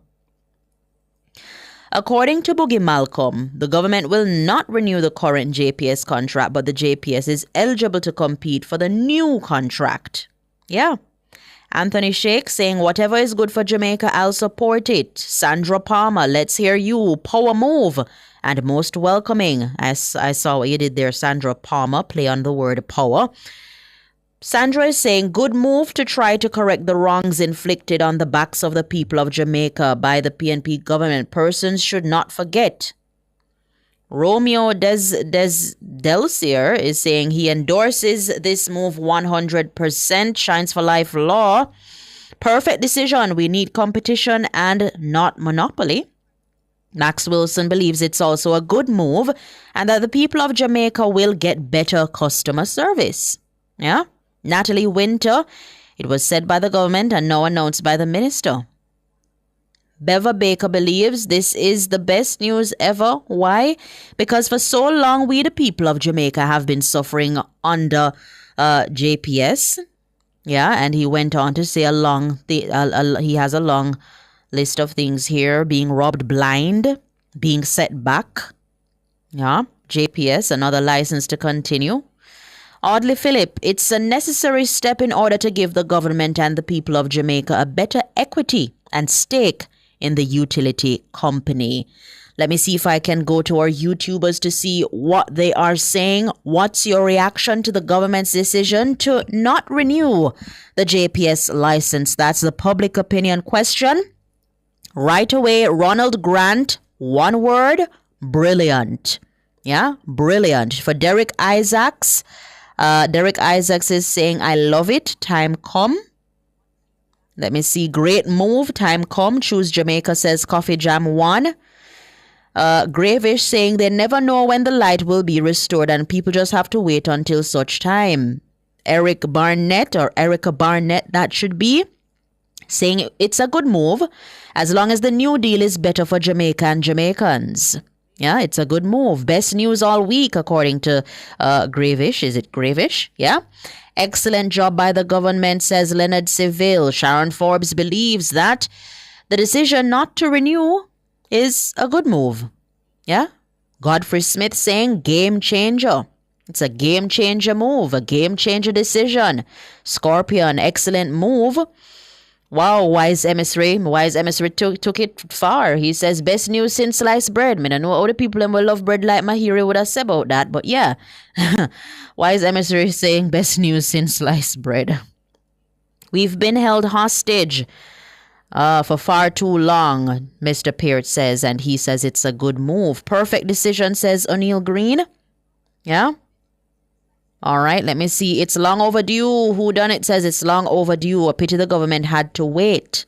Samuel Gale saying it's a very good move. Yeah. So far, the responses have been somewhat positive. Carlene Smith says the current terms are what will change. Yeah. They will go to the drawing board, the negotiation board, to see what is it that they can agree to. I mean, the current terms as it stands, that's what they're not in favor of renewing the license for. Paul, oh wow, Marlon Richards, can't read that. Wow, yeah. Derek Isaac says, I love it. Time come. Yeah. And can come up with something beneficial. Mona Smith, I believe that we've been accurately reporting it, I don't think that we've been inaccurately reporting it. But I take your comment. Robbie is saying only Bro, God and Vaz can do it. Largest community. Okay, that's not in reference to that. JPS stop keeping long time, says Inez I. Campbell. Yeah? Let me see if I can get in a few more here. Mr. Vaz is choosing Jamaica, says Arphil Gale. Great decision by the government. Let's now negotiate a better deal.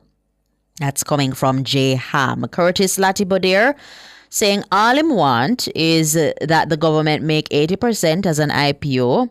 If Marubeni can come out of insolvency in 2 years, can you imagine the returns possible? JPS IPO, me say. Yeah, Mr. Savage said, good move by the minister. We'll now see the light at the end. Oh, we'll now see the light of the end. Mr. Savage, I get you. Yeah, I do get you. Mr. Savage says we'll now see the light at the end of the tunnel. And on that note, I'm getting the wrap-up signal, so I'll close off. Public opinion for this evening. Yeah, remember you do have the option of agreeing or disagreeing, or you agree to disagree. It's your opinion. Thank you so much for tuning in. Yeah, the business report is up next.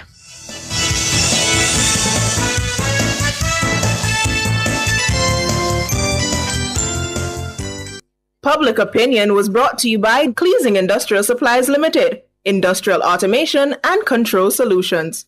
Drive the most exciting new vehicles in Jamaica. Schedule your 2024 Ford Ranger pickup or Ford Everest 7-seater SUV test drive now. Call or visit KIG today. The time by KIG is 6:33.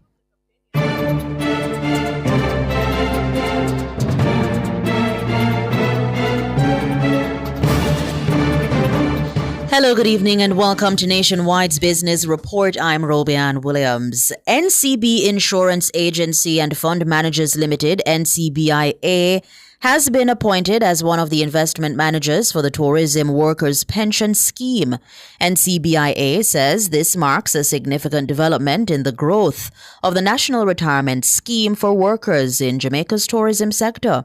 Under a 3-year contract beginning June 30, 2025, begun June 30, 2025, NCBIA will manage a portion of the fund. The fund currently stands at approximately $3.7 million and expected to grow as contributions increase. Further afield, after hours of stalemate, Republicans in the U.S. Senate have narrowly passed Donald Trump's mega bill on tax and spending, meaning the proposed legislation has cleared one of its key hurdles. The One Big Beautiful Bill Act passed with Vice President J.D. Vance casting a tie-breaking vote after more than 24 hours of debate. It now heads back to the House or lower chamber, where it still faces more opposition. An earlier version was cleared by House Republicans by a single vote margin. Trump had given the Republican-controlled Congress a deadline of July 4 to send him a final version of the bill to sign into law. And finally, in the currency markets at the close of trading today, it cost 160 Jamaican dollars and 33 cents to buy $1, 218 Jamaican dollars and 99 cents to buy $1 British pound, and 119 Jamaican dollars and 36 cents to buy the Canadian dollar. That's the business report. I'm Robianne Williams. Good evening.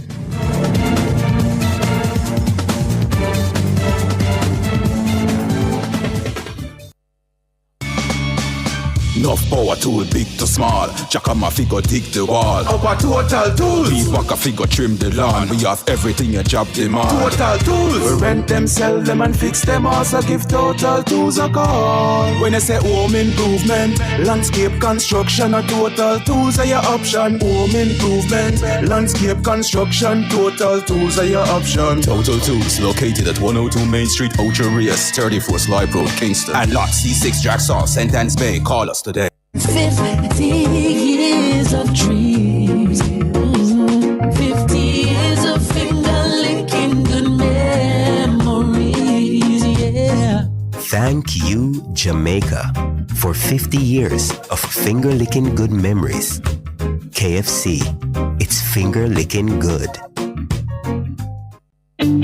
Teach your kids' smart money habits starting now. Open a student saving account on the spot. Enjoy financial literacy games and get budgeting tips just in time for the new school year. It's all at the nationwide 90 FM Back to School Fair, where families get real value. Saturday, July 26, 10 a.m. to 6 p.m. at Harmony Beach Park, Montego Bay. It's the nationwide 90 FM Back to School Fair.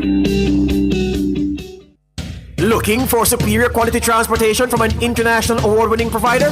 Well, look no further. Choose Island Car Rentals, Jamaica's leading car rental company, setting the standard for road transportation in Jamaica. For over 50 years, Island Car Rentals has been your trusted partner for reliable, top-quality vehicles. But we're more than just a car rental company. Need an airport transfer at any hour? Heading out of town and want to travel in style with a private chauffeur? Need a truck to rent for business or personal use? Or maybe you need a customized shuttle or tour for a large or a small group? Whatever your transportation need, Island Car Rentals has you covered. Call us today at 876-926-8012 or 876-929-5875 or visit www.islandcarrentals.com to book your next trip. Because Island people take better care of you. Still sweating with that old fan? It's time to upgrade! Meet Glacier, the AC unit that thinks for you. Energy efficient to slash your power bill. Wi-Fi enabled so you can control it from your phone. And self-cleaning because you've got better things to do. Powerful, smart, hassle-free. Call now at 876-923-6521-3. Gaddy's Refrigeration Limited, delivering the perfect cooling solution tailored to your needs.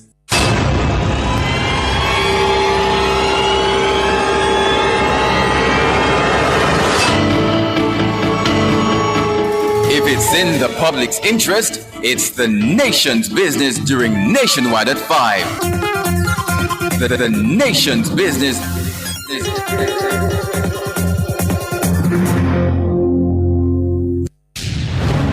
The race to 32. Nationwide 90 FM's coverage of the 2025 general elections. Coming soon.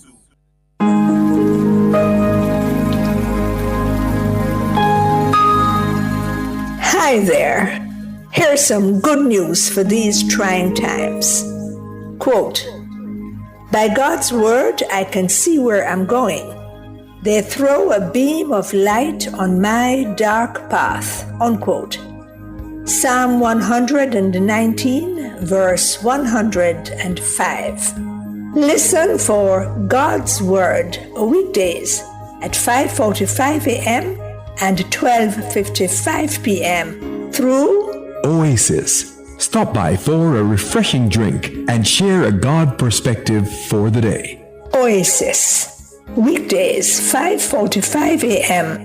and 12:55 p.m. right here on Nationwide, a revolution in media. The rebroadcast of the Oasis can be heard weekdays at 5:45 a.m.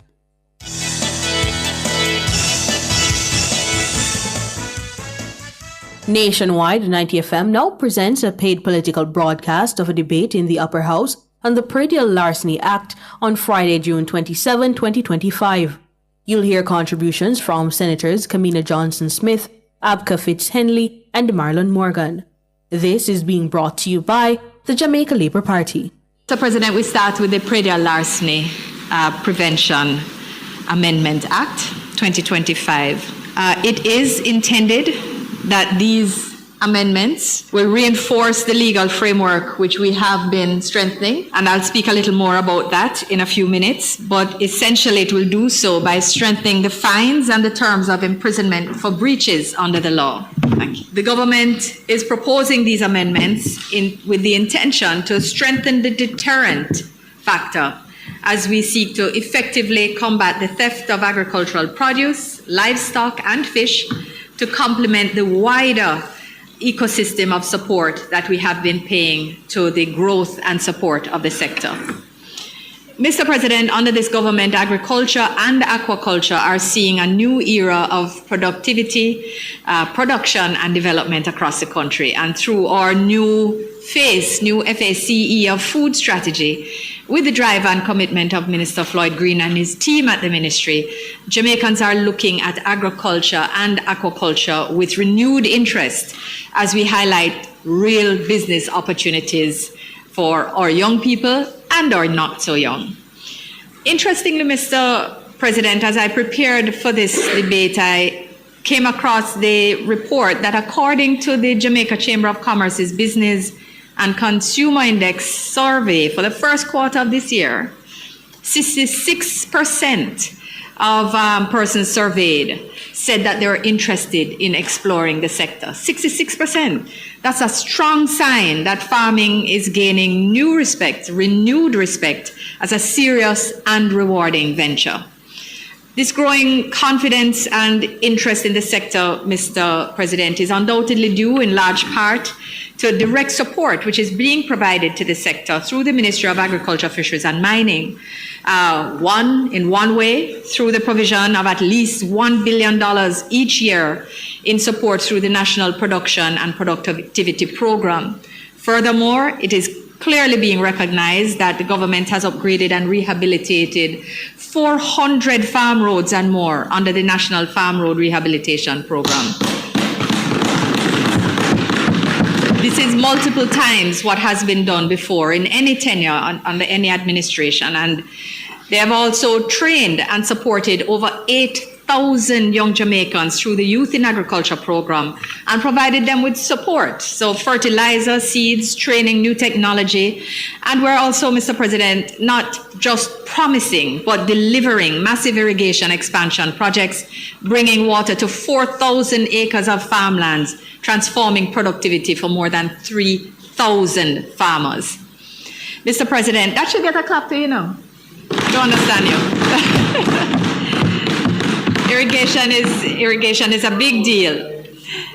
Our direct and strategic support to farmers has significantly boosted and transformed domestic crop production, and I do hope that someone will share those figures in this debate because those are indeed impressive.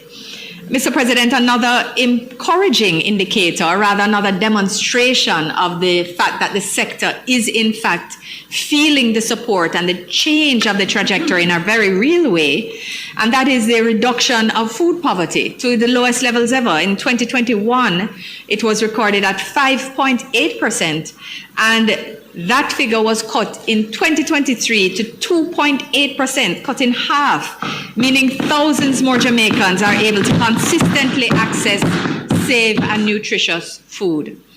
But Mr. President, these significant improvements come as a result of the government's hard work, collaboration, and strategic investments. They also come amidst several very real challenges, such as climate change and isolated weather events, where you have no rain for an extended period or in the next moment, too much rain all at once. And our farmers and indeed our fishers have been exhibiting very, very, very admirable resilience in the face of these challenges. And indeed, their resilience has been built and they have been facing them with the support of the government. But the truth is, Mr. President, that even with all this support, predial larceny has for years posed one of the biggest challenges and even disincentives to farmers or to persons who would enter farming and the agri and aquaculture sectors. So, Mr. President, the government has been working hard on this issue and is determined to continue our efforts to address this scourge and to relieve the pressure on farmers and workers in the sectors and their families. I'm sure that members of this honorable chamber would recall that we have addressed this issue before, not so long ago. Today, we continue to strengthen and update key pieces of legislation through amendments for the imposition of stiffer penalties and expanded measures to combat the offense of predial larceny, as created under Section 13 of the Larceny Act and other agricultural related offences in specified amendments such as the Agriculture Produce Act. Now, this bill, the Agriculture Produce Act, was one that most recently came to us, and that was in December 2023. We had passed the Agricultural Produce Amendment Act to streamline the principal legislation, to bring it in line with modern agricultural practices, and to be more effective by providing for more stringent fines and penalties in order to deter predial larceny and other agriculture-related offences, because larceny is not the only thing that happens to affect our farmers. And I go back there because I wanted to share with the Senate and indeed the public who is listening about what has happened since. Sometimes people feel like when you pass legislation, it doesn't have a direct impact on the sector, that it's somehow set in some philosophical or political context that doesn't deliver real results. Esoteric as well is an adjective that has been accorded to the work of this chamber. And I find that the work that was done on the Agricultural Produce Amendment Act demonstrates why this is not so. What happened, Mr. President, is that in 2024, they recognized, as they continue to monitor and assess, that there was a 13% increase in reports of predial larceny over 2023. Now, you might say an increase in the numbers, that means that predial larceny is getting worse, but no. What had always come up in the studies before and the engagement with farmers and the agriculture and aquaculture sectors was that people often did not report, farmers often didn't report predial larceny because they did not trust the system to help them, and they did not see that it would ultimately result in any change. So underreporting was a major part of the ecosystem of change that was needed. So a 13% increase when it was recognized was a positive, because an increase in reports meaning increased confidence in the system. And why you can see that this is a proper inference or proper analysis is that what also happened was that the number of arrests rose by 78%. Arrests rose by 78% in 2024. The number of cases before the court increased by 46%, and the number of summonses issued showed a marked increase of 144%, Mr. President. Even the number of vehicles seized increased by 250%, Mr. President. This is delivering real results to the sector.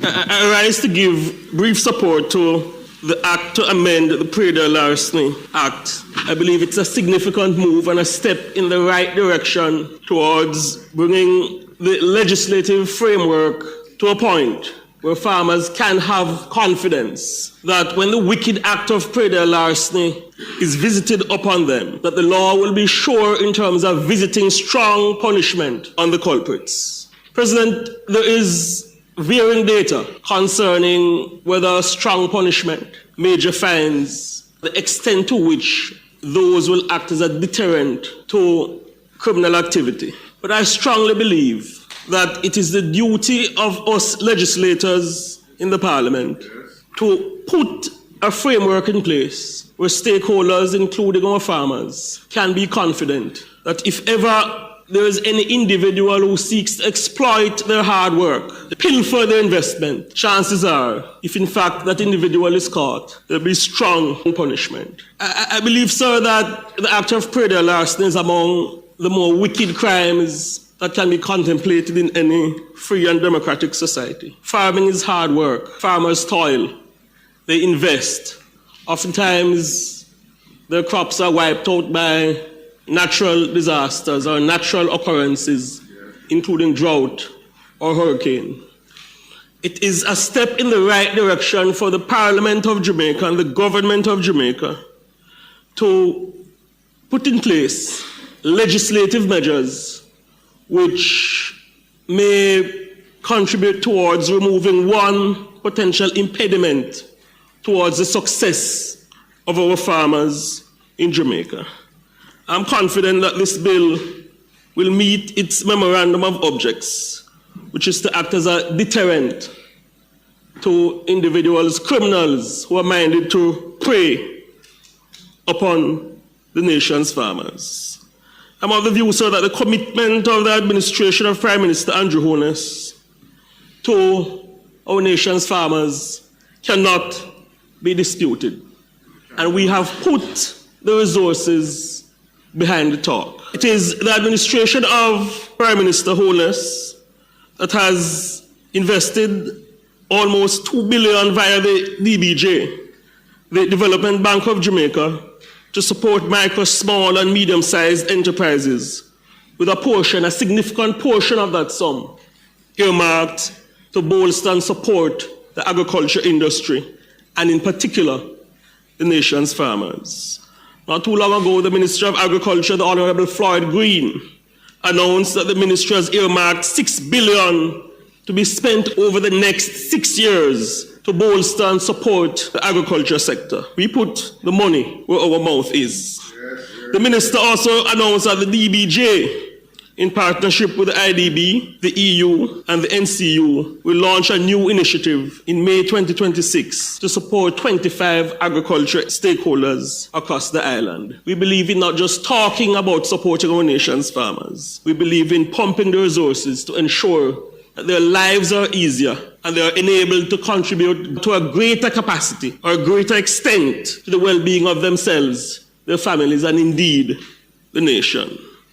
The minister also announced that just under $400 million has been earmarked for farmers to access small business loans in order to develop their businesses and further contribute to the agricultural enterprise in Jamaica.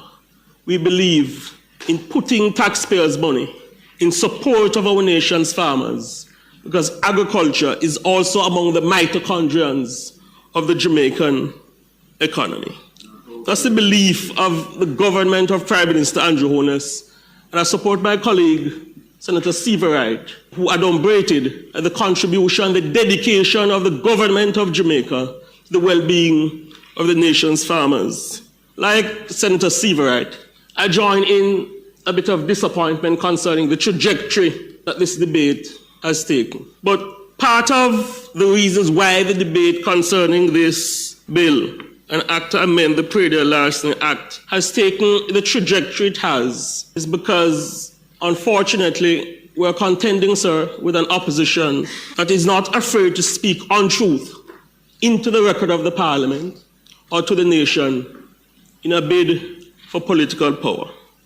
Not too long ago, the opposition spokesman on water took to the political platform and accused the administration of distributing black tanks to a businessman. The businessman came out and he declared that is not so. He bought the tanks on his own accord. Menacing words were directed to the businessman. His life was placed in jeopardy. It is unfortunate that this country is contending with an opposition that is prepared to lie on the altar of political expediency.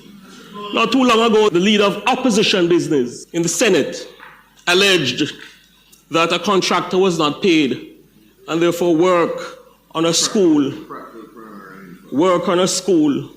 was stopped. The contractor said that is not so. It is unfortunate, sir, that as we pursue and perhaps come near to the end of the legislative agenda of the current term, that this country, Jamaica's democracy, is having to contend with an opposition that is prepared to lie on the altar of political expediency. We've heard lies told about the SSL matter, when independent media has indicated that the majority of the money was fleeced under the administration of the PNP. And on the matter of false information, tarnishing the legislative agenda, sir, this nation listened to Senator Donna Scott Motley suggesting that the administration was moving to terminate the current parliamentary term because we were seeking to circumvent the tabling of a document by the Integrity Commission. A senator who knows that when a parliamentary term is being brought to an end, there's usually an indication from either the leader of government business of either House, the Speaker, or the President of the Senate. No such indication came, but the Senator visited upon a platform and told a barefaced lie that the administration was seeking to circumvent the tabling of the Integrity Commission document. It's unfortunate.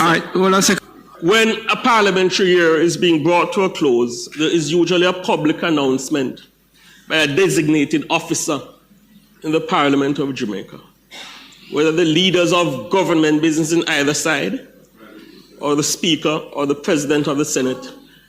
There's also a notification that's usually sent out to the media. None of that transpired. The suggestion that the administration was moving to terminate the parliamentary year to circumvent the tabling of a document by the Integrity Commission in fulfilling its lawful mandate is a barefaced lie. It is false, and it must be called out for what it is. The Senator also used the political platform, sir, to suggest that 8 government parliamentarians are under investigation for a particular offense. Not long ago, the Jamaica Observer told us that at least 5 opposition parliamentarians are under investigation for illicit enrichment. The Senator using the political platform to spread falsehood on the government of Jamaica is unacceptable, unbecoming, and should not be tolerated. Senator Fitzgerald, continue for me, please. I was about to conclude my contribution, but during their submissions, I hesitate to say contribution, during their submissions to the debate on the bill that meant the Pradelle-Larceny Act, the opposition members insisted that a scandal was unearthed by the Auditor General's Department and that resources, fertilizer allocated to farmers, those fertilizers were being pilfered. Again, false information. And you see, sir, there was a time when, in dismissing false information, I would use words such as specious, mendacious, duplicitous. It's a fallacious narrative. But the consistency of the misinformation from the opposition, including concerning the findings of the Auditor General's Department, has forced me to a point, sir, where I have to call it out for what it is.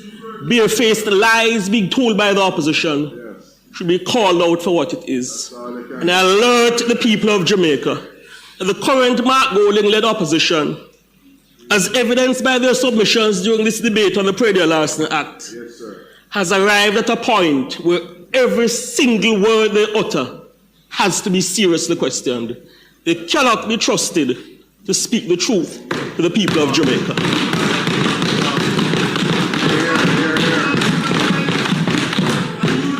The administration of Prime Minister Andrew Holness is committed to looking about the well-being of the nation's farmers. And our commitment does not only extend to the allocations we attribute to the sector. We are prepared to back up our talk with legislative action. This act to amend the Pradelle-Larceny Act is evidence of such.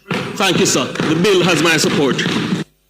I join with my colleagues on this side in registering our support for the amendment before us and for this piece of legislation. I do so, Mr. President, not only because it is long overdue, I do so as someone who, though raised in Portmore, St. Catherine, would spend many a summer holiday, many a Easter break, and indeed the occasional Christmas break down on my grandfather's farm in Magate, St. Elizabeth, where he would, of course, till the soil and do what many tens of thousands of hardworking Jamaicans do every day, Mr. President, produce agricultural output in this country. I tip my hat. I salute our nation's farmers. And I am happy, Mr. President, that this piece of legislation has come at this juncture, because it is my view, Mr. President, that there is nothing more egregious than unlawful actions that break the spirit and shake the resolve of a trying person. The theft of agricultural produce does precisely that. From time to time, we see reports in media, we see reports on the various social media platforms of a farmer, trying farmer in particular, who is shaken, whose spirit may well be broken because of the loss they have suffered when they see a field of produce being stolen, or when they wake up to the bellies of their cattle or small ruminants, as is the case on many occasions. You see farmers who had intended to use the yield from their activity to send their children to school, provide food on the table, and provide for their families generally. You see them being displaced on account of farm theft. And so, Mr. President, I wish to start out in my submissions, my intervention on this piece of legislation, by just pointing out to Jamaica, a very intentional and assertive and strident way, that there are really two types of political actors in society. Those who talk about what is to be done, and those who actually get things done, Mr. President. They are talk, we are substance.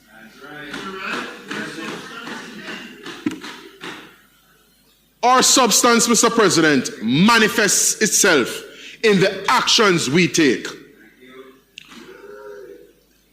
I particularly, at junctures where I have been the presenter of programs on radio, yes, and in other capacities as a public affairs commentator, there have been so many stories up and down the country in relation to this most vexing issue of losses incurred and suffered by our nation's farmers, and then the regime that exists, the legislative scheme that exists, is not demonstrably proportional in terms of the punishment, the fine, the punitive measures that are levied at the offenders in the way they ought to be. And what this piece of legislation before us this afternoon seeks to do is to respond to that, address that, and correct that bit of existing mischief, Mr. President.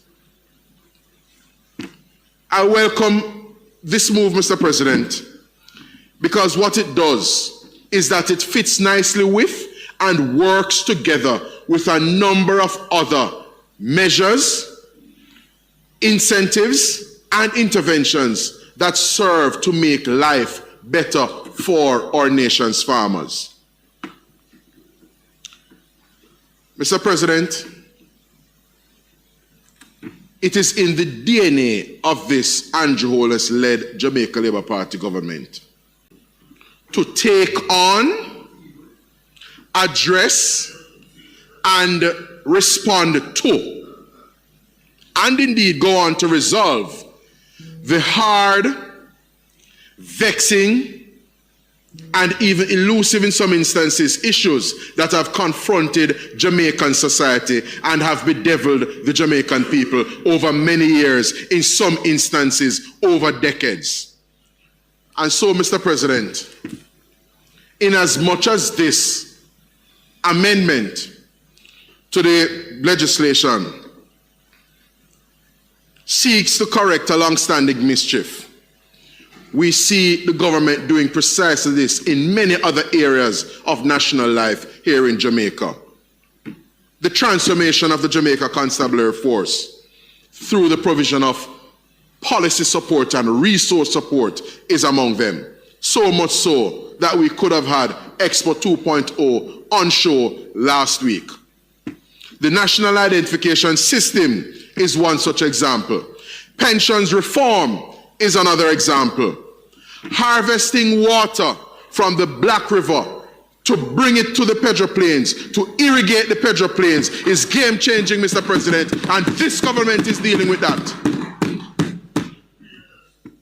Michael Manley spoke about water from the Black River to irrigate the Pedro Plains from as far back as the 1970s. And it has taken Andrew Holness and the government he leads to come and do that, Mr. President. And we are proud on this side of that. Mr. President, for many years, for decades even, there has been talk of a comprehensive rural school bus system. It has taken this Andrew Holness-led Jamaica Labour Party administration to come and now deal with that long, elusive rural school bus system, and we are proud of that, Mr. President. That's what we do on this side. They talk, we are substance. Mr. President, making some workers in the public service permanent, moving them from being casual workers to being permanent workers, like this piece of legislation before us, is also one of the things that have long been outstanding in this country and is being resolved at present. So much so that many categories of school staff, support staff at schools, persons who are employed at the National Solid Waste Management Authority have now transitioned from being mere casual workers.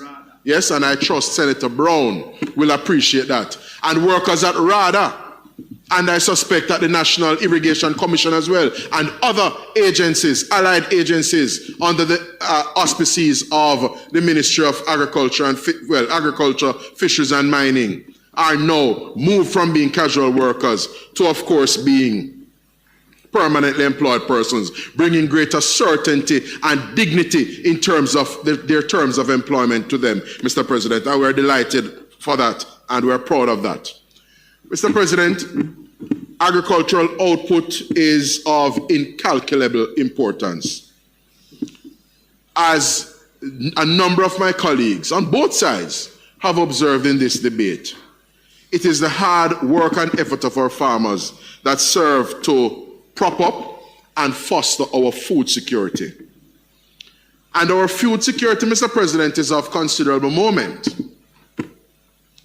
Because, as Senator Gale has said, when you look to the medium term and with the developments in the global community at present, uncertainties abound, and of course we have seen hostility and acts of aggression in some parts of the world, all of which may touch and concern and have implications for our own food security here in Jamaica. And as such, putting our Jamaican farmers, putting our Jamaican brothers and sisters in a better position to withstand the vagaries of things, exogenous shocks that may attend upon them, that may confront them from time to time, is of critical importance, and it could not, Mr. President, come a moment too soon. That was a paid political broadcast of a debate in the Upper House on the Predial Larceny Act on Friday, June 27, 2025.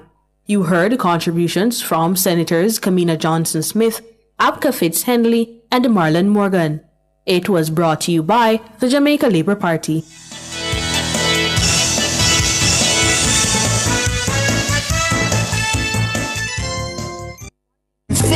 Years of dreams, 50 years of finger-licking good memories, yeah. Thank you, Jamaica, for 50 years of finger-licking good memories. KFC, it's finger-licking good.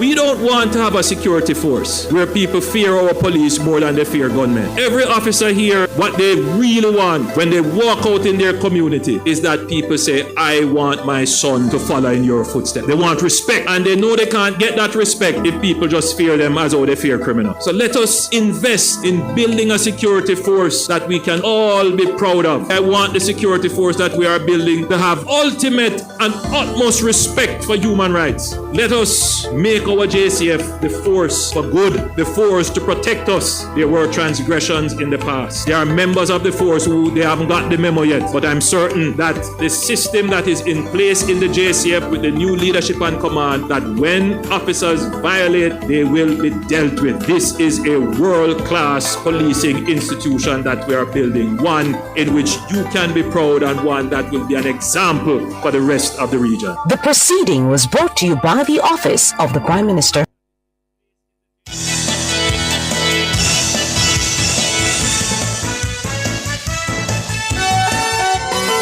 Good God have mercy, hey. Good God have mercy, hey. Lord have mercy, hey. It's 12 minutes after 7 and it's time for Nature's Remedies. This is the program to educate you about the uses of natural herbs, and tonight we'll be talking about the devil's horsewhip. As usual, we'll be opening the line so you can have your say, any questions you may have, for our resident pharmacognosist. You know her well, Dr. Denise Daly. Good evening, Doc. Good evening. How are you doing? Doing well. How are you? Good evening. I'm good too. Good evening, Sir Cliff. Good. Nice to hear you. Good. Well, I just asked, what the dickens is a devil's horsewhip? What is that? Devil's horsewhip. You know, in Jamaica, we give plants a lot of interesting names, and this is one. Its scientific name is Acheranthus aspera, but some other common names that you may know is riding whip, soldier's whip. There's also colic weed. So it has quite a few names, but in the southern part, like in Clarendon and Kingston and Manchester, etc., devil's horsewhip is one of the most common names used for Acheranthus. Okay. I don't know a thing about it. I don't know here. Never hear the name. What is it? I'm looking forward to getting the details. All right. Yes. So what do we use devil's horsewhip for in terms of natural healing? Mm-hmm. It's one of those plants that you pass along the roadsides. Like literally, if you go outside and there's bush along the walking path, a devil horsewhip is there. So the plant has its leaf opposite, and as the name suggests, it has a long spike where the flowers will be, and it normally sticks onto your clothing because that's how it carries its seed for pollination, etc. And that long flower stick, that's slender, it looks like a whip. In fact, as kids, you'd pick it and you'd use it to beat each other, you know, depending on the game that you're playing, you run up and down with it, etc. So it's very common across the islands, roadside, etc. With devil's horsewhip or Acheranthus, it is a versatile plant that's used for the digestive system, respiratory, and kidney. So let's go through each, for example. Respiratory system. Picking the devil's horsewhip, you can use it to make a tea. And that tea combined with bastard cedar, that's another plant. You just pick a couple of the leaves. And with lemon, you can mix it with lemongrass. Those two with lemongrass or with your soursop leaf. These will help with bronchitis, with asthma, and colds and flus and fevers. So respiratory ailments, you combine it with these plants, it is very good for that. Shamo Lady is another good plant that you can combine devil's horsewhip with as well. And it's great with respiratory issues. Yeah. Well, I've heard of Shamo Lady, but devil's horsewhip. Yeah, now that I'm looking at the pictures, I have seen it before. Yes. But I think I used to confuse it with coach. Oh. Yes, because of that borbor. Yeah, I think I used to confuse it with coach. Yeah. So it's quite common. So another name it has is colic weed. So based on the name, it helps to soothe the digestive system. Yeah, I know it. Yeah, Cliff is just saying it now, so he knows it. It's a very, very, very common, and it's a good plant to have nearby to draw on when needed in certain situations. So let's go back to digestive system. So colic weed. Have some of the tea. We'll go through a few remedies later on, how you can make the tea. You can use the root or the leaves or the whole plant. Wash it, clean it, boil it, and make a tea. That helps, especially with if there's colic, so upset stomach, etc.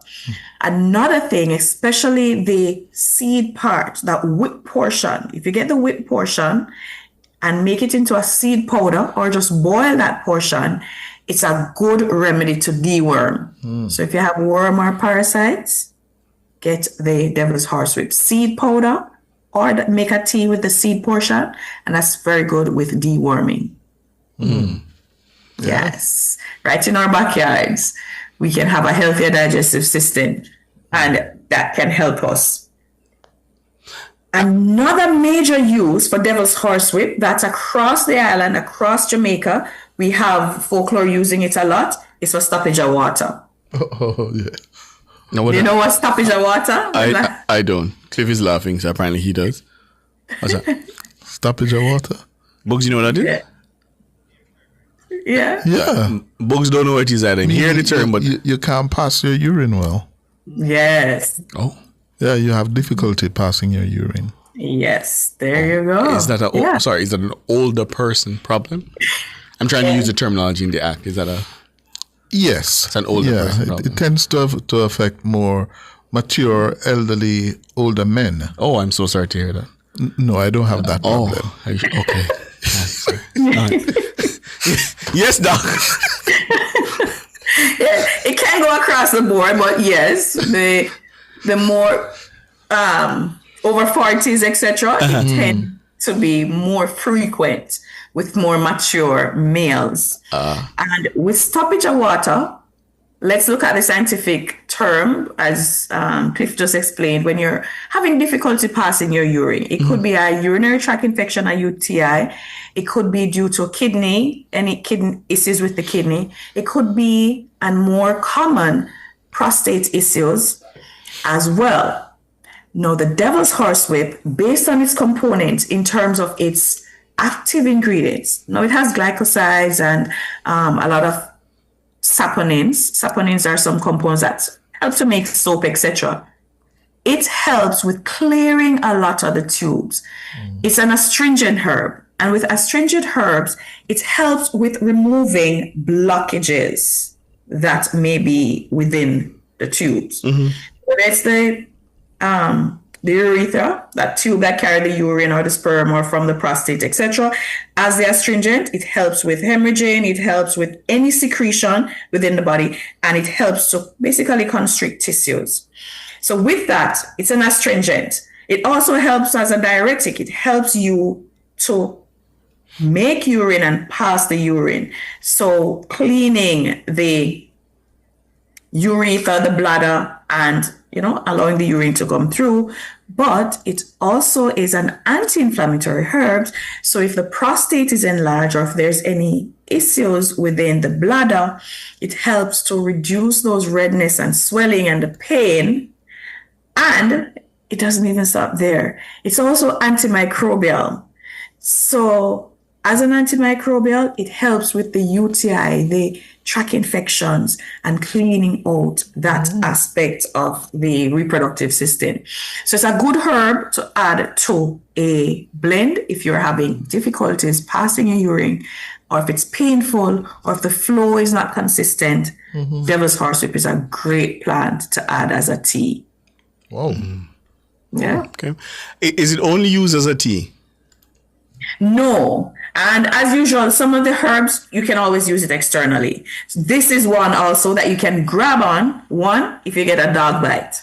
So if a dog bites you, look around.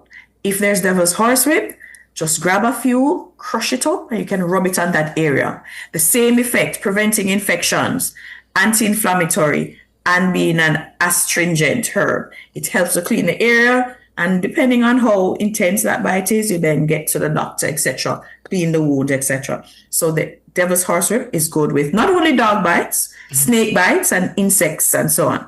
So it's a really good herb to have handy. Maybe that's why it's along the roadside, conveniently located. And we find this across all parishes. I know you said the southern parishes, we may see it more frequently, but what about the others? All across Jamaica, you can find it. So it loves the tropical, subtropical areas. It's also found in Asia, Africa, and other parts of the Caribbean. And it's normally where it's warmest, right? So you will find it in the lower parts or the hotter parts or the more trod areas across the island. Yeah. Any side effects we should be aware of? There is always side effects, especially if you're on medication. It is a good herb to help balance the blood sugar. So if you're on diabetes medication, you want to avoid having it, especially with your medication, because it can lower your blood sugar level. And you don't want that additional drop in your blood sugar if you are on your medication. It is abortifacient, or it helps with as a contraceptive, in that if you're pregnant or breastfeeding, you should not be having devil's horsewhip tea, because it can cause you to lose that baby or to transfer. It is so strong? It can be strong as a tea where it can cause it, especially if it's a delicate pregnancy. Yes. You don't want to have devil's horsewhip tea. You don't want any complications. But disclaimer, do not use it as a contraceptive. Oh, yes. That is just folklore, and I have not seen any research to back up that contraceptive part. But folkloric use, that's one of them. Okay, interesting. You can call 630-937-124, 618-8255 if you have any questions for Dr. Denise Daly. We're discussing devil's horsewhip. The scientific name again, Doc, what is it? Acheranthus aspera. Acheranthus aspera. Yes. Say that. Acheranthus. Acheranthus. Go back class. Acheranthus aspera. Acheranthus aspera. What so that's it, bro. I love that rule. Yeah, I said both like you didn't know from the beginning. All right. So again, Doc, remind us, respiratory benefits, you mentioned those. What are some of the other benefits again? Digestive. So it's a good colic weed. It's also good as a laxative. So if you can go with some devil's horsewhip tea. It's respiratory, digestive, and great for kidney or stoppage of water. Yeah. And Doc, so when we're having these herbal teas, do we sweeten it at all, or we just have it as it is? Just pour the hot water and then just... And then have it? Yeah. That's the best way. Best is literally the herb and water. Now, if you cannot tolerate it, you can add a little honey or a little dark sugar. Brown sugar, dark sugar. Never refined sugar, icing sugar. No refined sugar. But try to have the tea as natural as possible or as unsweetened as possible. So agave, honey, stevia, boil it with stevia if you have stevia. If you want a little sweeter, little taste enhancer, so to speak. Another taste enhancer is adding like cinnamon, boil it with cinnamon or ginger. These help persons to tolerate some of the herbs better. Yes. Ludlow, good evening. Good evening. Good evening, Ricardo. Good evening, Cliff. Good evening, Ludlow. And by extension, the doctor, good evening, sir, and to all the listeners. I was wondering, the question is should it be dry? You look about it when it is dry or when it's in its green form, fresh herb. Because a lot of herbs, you put it to dry and then you steep it. Hot water, you steep it. What's the method of preparation? For devil's horsewhip, if you are making this seed powder, then you'd have to dry it and then crush it up. If you are storing it, then you dry it. It works best where you can mill it. However, if you're on the go And for example, if a dog bites, snake bites, and you want to drink the tea and then you rub it on you, you can have it fresh. It just means you need more to make that tea, that decoction. Because you're using the entire plant, so you need to boil it. So you can wash it and boil it. If it's a fresh herb, you tend to use more when you're boiling it. If it's the dried herb, it's usually 1 teaspoon in 1 cup of water. If it's a seed powder, about 1/4 teaspoon because it's very strong. Okay. And people with skin problems, I think it's good for like psoriasis and, eczema, anti-inflammatory, I think. Antibacterial. It is. It's very good for the skin. So not just bites, a good bath with it, or getting a poultice, crushing it up and putting it on the area that's affected. Again, the anti-inflammatory and antimicrobial properties, it really does help.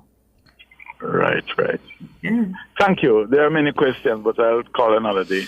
All right. Right. Okay, Ludlow. Anthony, good evening. Yes, good evening. Good evening. Evening, Anthony. Yeah, good evening. Yes. They said the urine tract system there. It's only the devil's alcohol. You put it down. You get dry and make for the tea. I got to add something to it. For the UTI, you can have it by itself with ginger or with cinnamon. You boil it with that. Or I usually would advise to add some Guinean weed to it. Guinean weed root. So devil's horsewhip, Guinean weed root, and you can boil that with either with the ginger or the cinnamon, depending on what taste you want. And honey is optional. If you can have it without, that's fine, but honey is also therapeutic. And you'd have it like twice a day, half a cup twice a day, and just do it for 3 days. And make sure coconut water. If it's a UTI infection or stoppage of water, when you have that half a cup of the tea, try to drink coconut water and regular water throughout the day. Okay, but I noticed, well, when I was growing up, I always hear my granny say you have bush tea for 9 days, but you say 3. Yes, you can just have it to 3 to 5 days and see how it is helping with the urine or with the infection or the pain. And if it's persistent, you can go a little more, but usually when it's that first time you're using a particular plant, you can do that 3 to 5 days, give it a rest for the remaining week, and then you can start back. Oh, okay. Thanks much. Pardon? All right. Yes, you're welcome. Time for the break and come back with more from Dr. Denise Daly. Run the continent, this King Selassie, you pay the consequence. Don't get it confused. God, give me a buckle of Perlina, and make me mix up the roots in Medina. Come off a Stay cool and save energy with the perfect ceiling fan for every room at prices you'll love. At Active Home Center, we've got fans to fit every space and every budget. From affordable options to premium designs with energy-efficient DC motors. Whether it's your bedroom, living room, or patio, there's a fan for every corner of your home. Hurry in for deep discounts on select fans while stocks last. Shop fans at Active Home Center in Kingston and Montego Bay. Active Home Center, more savings, more choices. Start the school year healthy and ready. Bring the kids to the Nationwide 90 FM Back to School Fair for vision and dental checks, blood pressure and blood sugar tests, and even immunization support. It's peace of mind for parents and a confident start for students. Join Team Revolution on Saturday, July 26th from 10 a.m. to 6 p.m. at Harmony Beach Park, Montego Bay. Don't miss the Nationwide 90 FM Back to School Fair.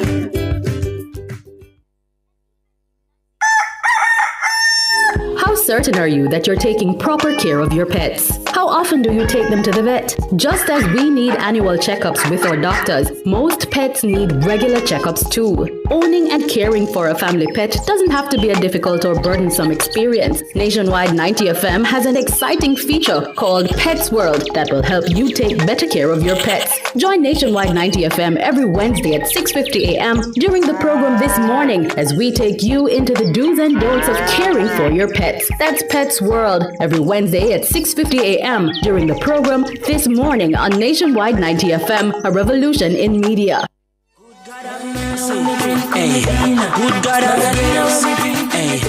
You're tuned in to Nationwide at 5. The segment is Nature's Remedies, where we discuss all the natural herbs for a healthy life. Just before we go back to Dr. Denise Daly, some news coming out of the courts. The 3 police personnel who were found guilty in relation to Mario Dean's death, 2 of them have received suspended sentences. That's District Constable Marlon Grant and Juliana Clevon. They have received suspended sentences of 3 years, so they will be going home. And Corporal Elaine Stewart has received 5 years, sentenced to 5 years in prison. However, her lawyer has given notice that she will appeal. As a result, she has been granted bail pending the appeal. So they have received, certainly the 2 district constables, non-custodial sentences. They will not face prison time. And Corporal Elaine Stewart, sentenced to 5 years, but indicating she intends to appeal and has been allowed out on bail pending that appeal. Doc, back with you. Yes. So, what else should we know about this devil's horsewhip? All right, devil's horsewhip. There is a lot more to the plant, and research is ongoing with it as well. And one other use that is common is for earache, for any ear complications. It's a mild herb to help. So you soak the devil's horsewhip in olive oil, and you can use it as a dropper, similar to how you'd add olive oil to help with earache. Adding the devil's horsewhip also helps with that. Same properties, anti-inflammatory, helps with pain, and with antimicrobial benefits. Good. So it's quite a convenient plant. It's right nearby. It's just how to use it and how to use it safely. It's also good for pain. Pain such as arthritis, joint pains, and fever, especially when it's combined with turmeric. The part that's most potent when it comes to pain is the root. So you'd have to dig up the plant, get parts of the root, and that's the more effective part to help with pain management, or joint pain specifically. And it's you drink it as well? You would drink it. You'd have it as a tea. And you can also make a poultice based on where the joint is, which joint is being affected. And the poultice, how you'd make it, get the herb, crush it, and then you'd create like a plaster to then put on the skin and then wrap it. Now you can crush it in oil, you can crush it by itself, you can have it with other herbs that are good for pain, and create that herbal poultice to help, not just with the pain management, but for the inflammation or redness, anything else that's there. All right. Yes. Anything else, Doc? Then we mentioned skin diseases, but we didn't mention ulcer. It's also good for any wounds on the skin. So if you have wounds, that same poultice or crushing a plant also helps. So there are quite a few. A stamina brew. So for men, you can make a devil's horsewhip stamina brew. Again, combining it with herbs that are good for different parts of the reproductive system, like cheney root, sarsaparilla, guinea hen weed. So if you're making a brew, you can add the devil's horsewhip for additional benefit as a stamina brew or tea. And please caution them, Doc. Yes, as usual, every week, when you're having your herbal teas, never have it with your medication. So if you have your medication at 7, the herbal tea should be 2 to 4 hours apart. We have to ensure that the herb get time to help the system, and your medication get time to help the system. You don't want both in the stomach at the same time. So always keep your medication schedule then you can add herbal teas similar to how you'd have your food, but 2 to 4 hours apart. Yeah. Good. You have been warned. Yes. All right. Thanks much, Doc. Appreciate it. You're most welcome. Thank you. That's Nature's Remedies with Dr. Denise Daly, the Devil's Horsewhip. Yeah? So you've heard all the benefits. So, yeah. All right, we're going to take a break and then come back with your calls now for us. 876-630-9371-4 or 618-8255.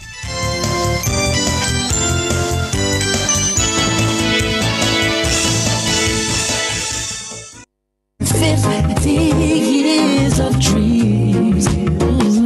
50 years of finger-licking good memories, yeah. Thank you, Jamaica, for 50 years of finger-licking good memories. KFC, it's finger-licking good.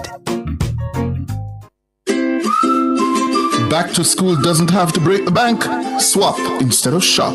Join Nationwide 90 FM at our Back to School Fair on Saturday, July 26 from 10 a.m. to 6 p.m. at Harmony Beach Park in the western city of Montego Bay.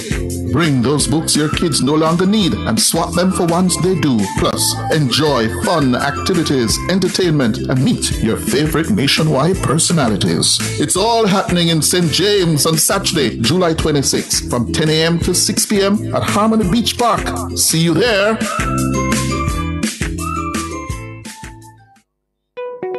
Tune in to Nationwide 90 FM on July 4 from 2 to 4 p.m. for the Western Resilience Water Project at the Davis Penn Football Field in Trelawney. Jamaica's future flows from the West. Tune in live for the official launch of the Western Resilience Water Project, a bold step towards sustainable development and water security. Hear from national leaders, strategic partners, and experience the groundbreaking moment. Tune in to Nationwide 90 FM from 2 to 4 p.m. on July 4. It's the Western Resilience Water Project at the Davis Penn Football Field in Trelawney. Catch the live stream on our YouTube channel at Nationwide 90 FM Live 2. All this and more only on Nationwide 90 FM, the new revolution in media.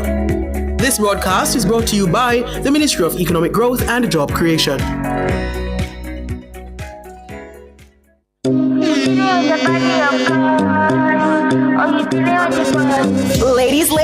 Ladies, tune in to the Design Studio and Outside with Pepita on July 5 from 1 to 5 p.m. as we broadcast live from the Guardian Group Ladies Expo. Mark your calendars for Jamaica's ultimate Ladies Day Out at the National Arena. Experience over 100 exhibitors featuring fashion, beauty, food and wine tastings, health, finance, career tips, live entertainment, and more. Gather your girlfriends for an unforgettable day of glam, growth, and great vibes. Can't make it? We got you covered. Tune in to the Design Studio and Outside with Pepita on July 5 from 1 to 5 p.m. It's the Guardian Group Ladies Expo, the ultimate Ladies Day Out. Catch the live stream on our YouTube channel at Nationwide 90 FM Live 2. All this and more only on Nationwide 90 FM, the new revolution in media. This broadcast is brought to you by the Guardian Group and Stewart's Automotive Group.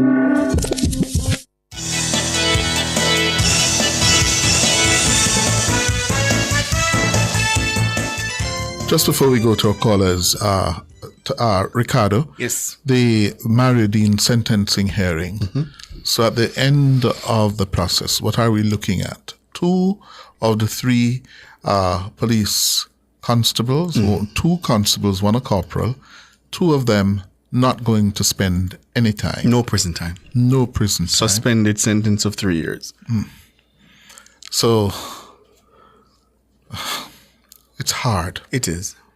Yeah. It is. For Mario's mom, who has been, fighting and digging in over these last 10, 11 years, yeah, she must be asking herself this evening, my son's life was of such little importance and value that the Jamaican state could not bring itself to send him to prison. Yeah. I suppose she can take comfort, if there's any to be taken, in the fact that she saw it through. She saw it through for 14 years? Yeah. Yeah, she saw it through. So it is rough, though. It is rough. 19 minutes going up to 8 o'clock. Who is on the line? Ian. All right, good night, Mr. Hughes. Good night, Ricardo. How are you all doing? Doing well. How are you? I'm good, I'm good. Just listening and looking on what is happening in our country. Mm-hmm. I always commend Nationwide for keeping us informed. Let me put it that way. I appreciate the work that Nationwide does in going the extra mile in keeping us informed. I remember listening to a report, I believe it was George Davis who did it today, speaking about the situation at the FIE, that there was actually another candidate that was selected, and that candidate having turned down the offer. And in the second round, that was when Dennis Strong, I believe, was selected. Yes. And when I listened to it, I felt so bad. I felt so bad because the way few weeks ago, the People's National Party led a demonstration at Euro Circle to tear down someone who's of good character, a reputation, or to pour cold water on a system which should have been the Services Commission, which they, by the way, would have been a part of setting up that. Pouring cold water on them and having us Jamaicans, wanting us Jamaicans to believe that something went erroneously wrong in selecting Dennis Strong. It's just not erroneously, sir. Deliberately. Yeah. Deliberately orchestrated. Yeah. And it left a bad taste in my mouth today, because I was wondering for a moment, is this true? Mm-hmm. You know? Yes. I was pondering upon it, and I think it was Tana who one morning gives such a fabulous reporting on Dennis Strong, and she did say it well. She said until there is any such evidence otherwise, that person should shut up. Mm-hmm. And I hope that after this, that the PMP and others, like the PMP, we can all say 6 and 1 after us, or the other, like the PMP, would think the same, will shut up. And it's really bad. I hope they will come out and apologize, which I don't believe that will ever happen, Mr. Hughes. No. But we need to be mindful as a nation. And I'm disappointed in the posture of Mark Gold. I know it's politics time, but it shouldn't be at the detriment of a professional who, by the way, have no wanting to be a part of politics, that you drag the person in it. Mm-hmm. And I'm glad that I believe the person who turned it down was Fitzbailey. Yes. Which I think, sir, is something that we need to point out. Yeah. Because, and I'll tell you why. We learned today from the information minister, yes, that Mr. Bailey, was offered the job, yes, including based on the controversial criterion of 12 years of law enforcement experience. Yes? Fitzbailey would have met that criterion easily. Yeah? Yes. Now we're learning from the information minister today, Senator Dana Morris Dixon, that the panel, having learned of the decline, the refusal to accept the offer from former Deputy Commissioner Bailey, it was at that point they decided to broaden, the criteria, and remove the specific criterion which speaks of 12 years law enforcement requirement. Yeah? Yeah. Which, when I heard her today, I said it makes sense. Yeah, it makes sense. But of course, some people have built up a whole narrative over that being deliberately removed to make way for Chung. And now we know, just let me complete the circle. Now we know that Chung was not the first choice. Yeah? It was DCP Bailey. Yeah? So it undermines that argument that the whole thing was orchestrated. Yeah? To pave the way for Chung to the come in. question I asked Mr. Hughes, who sue now? Because shouldn't Dennis sue, or I don't know. But it is just, I don't know how the PNP do it. And then to see people like Dr. Peter Phillips, Dr. Omar Davis, these stalwarts coming in the protest to side with them, it begs me as a Jamaican to wonder what's next. What's next? Well, and I hope this is a lesson for the PNP. Up until today, the PNP has not demonstrated itself as a party to be considered for a second option to the people. Mm-hmm. And I tell people all the while, you know, I see Don Anderson came out with a poll saying the people that the PNP are 3 percentage points ahead, which he never stated that is within the margin of error plus or minus. Yeah, the margin of error was plus or minus 3%. But he didn't state it. He just leave it at 3 percentage points. But the point I want to make, I am happy that he did that, because from my experience with Don Anderson is that whenever he does a poll showing the PNP slightly ahead, it means a victory for the Jamaica Labour Party. And if you should go back and check the past few polling indeed before a general election, you'll see that. So I am not perturbed by it, but I'm saying the PNP are yet, they're so hypocritical.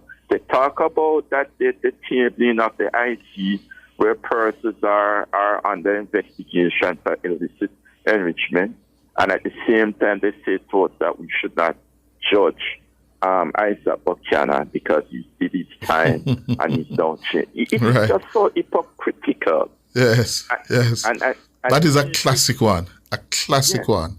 A twice convicted drug courier, criminal, twice convicted. Yeah, we should forgive that.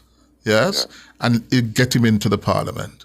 Yes, but you're prepared to write off a prime minister. Yeah, on the basis that the investigations are inconclusive. After a forensic examiner's report could not find anything to indict him. And we, the public, can't see it up until now. Up until now. Yeah, so we must get rid of him, but your twice convicted prospective parliamentary candidate should be given the vote to go to parliament. Hypocrite. Where do you stand? Hypocrite. Anyway, thanks again. I appreciate you guys so much. Have a good time. All right. Thanks, Ian. O'Donnell, good evening. Good evening, Ricardo. Good evening, Mr. Hughes. How are you guys doing? I'm okay. Yeah. Just before I jump right into what I want to say, do you think this forensic international report, was it fake? Was it done or something? Or is some sort of misinformation? Are we being misled? I wouldn't think so. The commission was done, and it cost Jamaica, I think the figure was over $30 million. 34 million? Yeah. No, it was done. Are you sure about that, Chris? Because I have no. All right, let me put it this way: I haven't heard or seen anything that would suggest that it may not have been done. Okay. Yes. Okay. Yeah. Anyway, let me jump into it. I really want to congratulate the Energy Minister, Darrell Valls, and the JLP for making the bold step of decided to rescind the GPS license. No, they're not rescinding it. That's not the correct term at all. They're not rescinding it.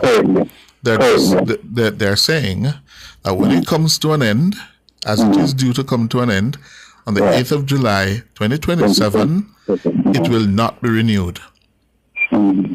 But it has come to an end, which is a different thing from rescinding it. Okay. Yeah. But what I'd like to suggest, and it's food for thought, is that this might be a grand opportunity to embark on county provision in terms of breaking up the supply into 3 areas, Cornwall, Middlesex, and Surrey. And by doing that, particularly the Portmore, I don't know what county Portmore would fall in, maybe Surrey. Yes. Would be the envy of the counties, and the players, should be invited. I don't want to invite them to bid for Surrey, mainly because of Portmore, which is the largest. When you say bidders for the new electricity license? Yeah, the market. No, sir, that's not. That won't work. Electricity. Let me tell you, the economics of electricity generation, transmission, and distribution is such that it is very capital intensive. Yeah. So if it is very capital intensive, you need to have a customer base that is as large as possible to recoup your investment. Yeah. It is not setting up a restaurant where you can put up building and what, not even building, rent a shop and whatever, and you're up and running and start to make margins. Electricity is a huge capital. So I'm saying, let me answer you directly. I'm saying to you, Jamaica is already a small market. Yes. Yeah, of a population of 3 million. Yeah, it is already small. Yeah. So to now cut it further down into 3 counties, and it's not so much the man-made borders that is important. It is the number of houses that you're going to get to, and of course your business customers that will sustain or provide a whiff of viability to do a business like that. People who have money, to invest are going to seriously consider their margins, their potential for return on their investment. So when you cut up a small market like Jamaica into 3 markets in the center, you see, like when you go to the United States in New York, and millions of people. Really likely to have something like that. Exactly, where you have literally millions of people. Yeah, and I believe YouTuber Corinne was positing that argument, that it's too small to have 3 players in the market. Yes. And what about those who fall outside of the activity area, like the corporate and Portmore, one of the large customer base, So no, sir. Nobody would make a bid for this. Yeah. Well, when boys came, remember we have Highway 2000, and we have the different contractors. Boys had said that if they didn't get Portmore, they would pack up and leave. And one of the reasons for them saying that Cliff and Ricardo was due to the quick manner in which, based on the volume of residents and cars, they would get back their investment quicker.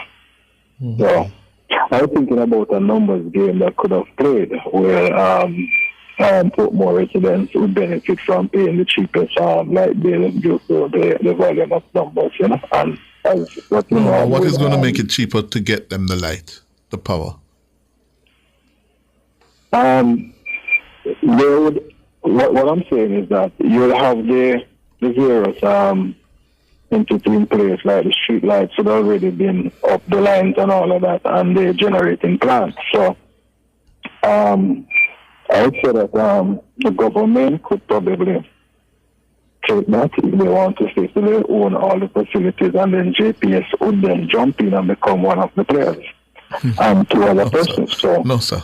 They'll start a bidding process, Don't even mention that. We don't want the government of Jamaica involved in the generation, transmission, and distribution of electricity. Never. How old are you, sir? How old are you? I'm 61. Okay, so you would have been around when government used to be involved. You are just a year older than me or two. And therefore, you shouldn't make that mistake, sir. You should not make that mistake, because we don't want government nowhere near running any power plant. Yeah, I agree. We're glad that this sweetheart deal with the PMP and Philip Powell has now finally come into an end, because it was a sort of a alleged sellout, which they were all JPS and the burial matter were some sort of a dishonesty, because Dr. Nigel Clark gave them a waiver when they complained about using the expensive diesel fluid. We're out of time. Hold on it. Thanks for the call. Thanks for having me. Have a blessed night. Not a problem. I want to say special thanks to, or by the way, you know that we're tracking now the top 10 fans, or the fans, not even top 10, on YouTube? No? Yes, so I can tell you now who they are. And how do you know it's a top 10 fan? What criteria on do you their use? level of interaction. There you go, they're there. Oh. So J.A. Queen is number one. Don't do it that way. Do it from 10. Go down. And a secret, them can't see it. Them can't see it? Well, a lot of people never know if it's it.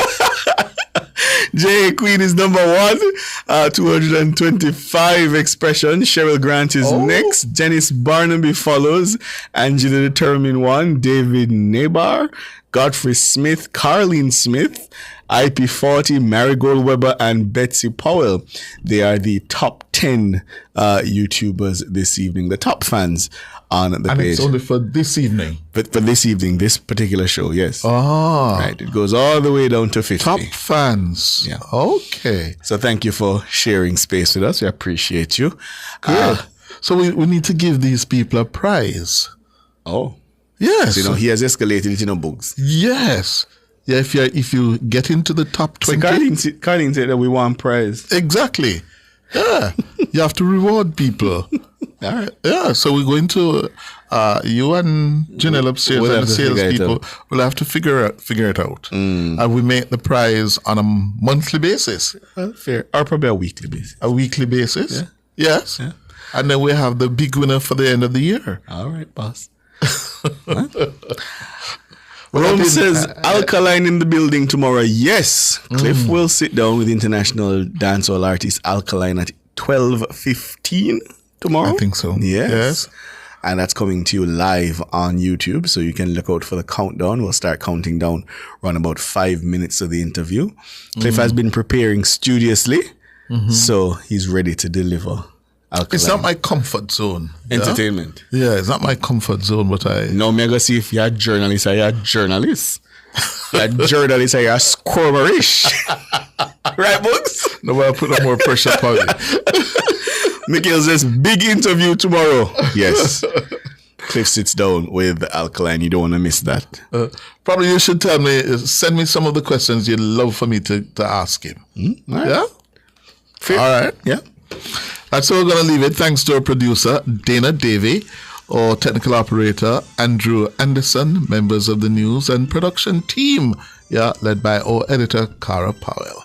I'm Cliff Hughes. And I'm Ricardo Brooks. Reminding you, take care of your loved ones and look out for your neighbor. Good evening.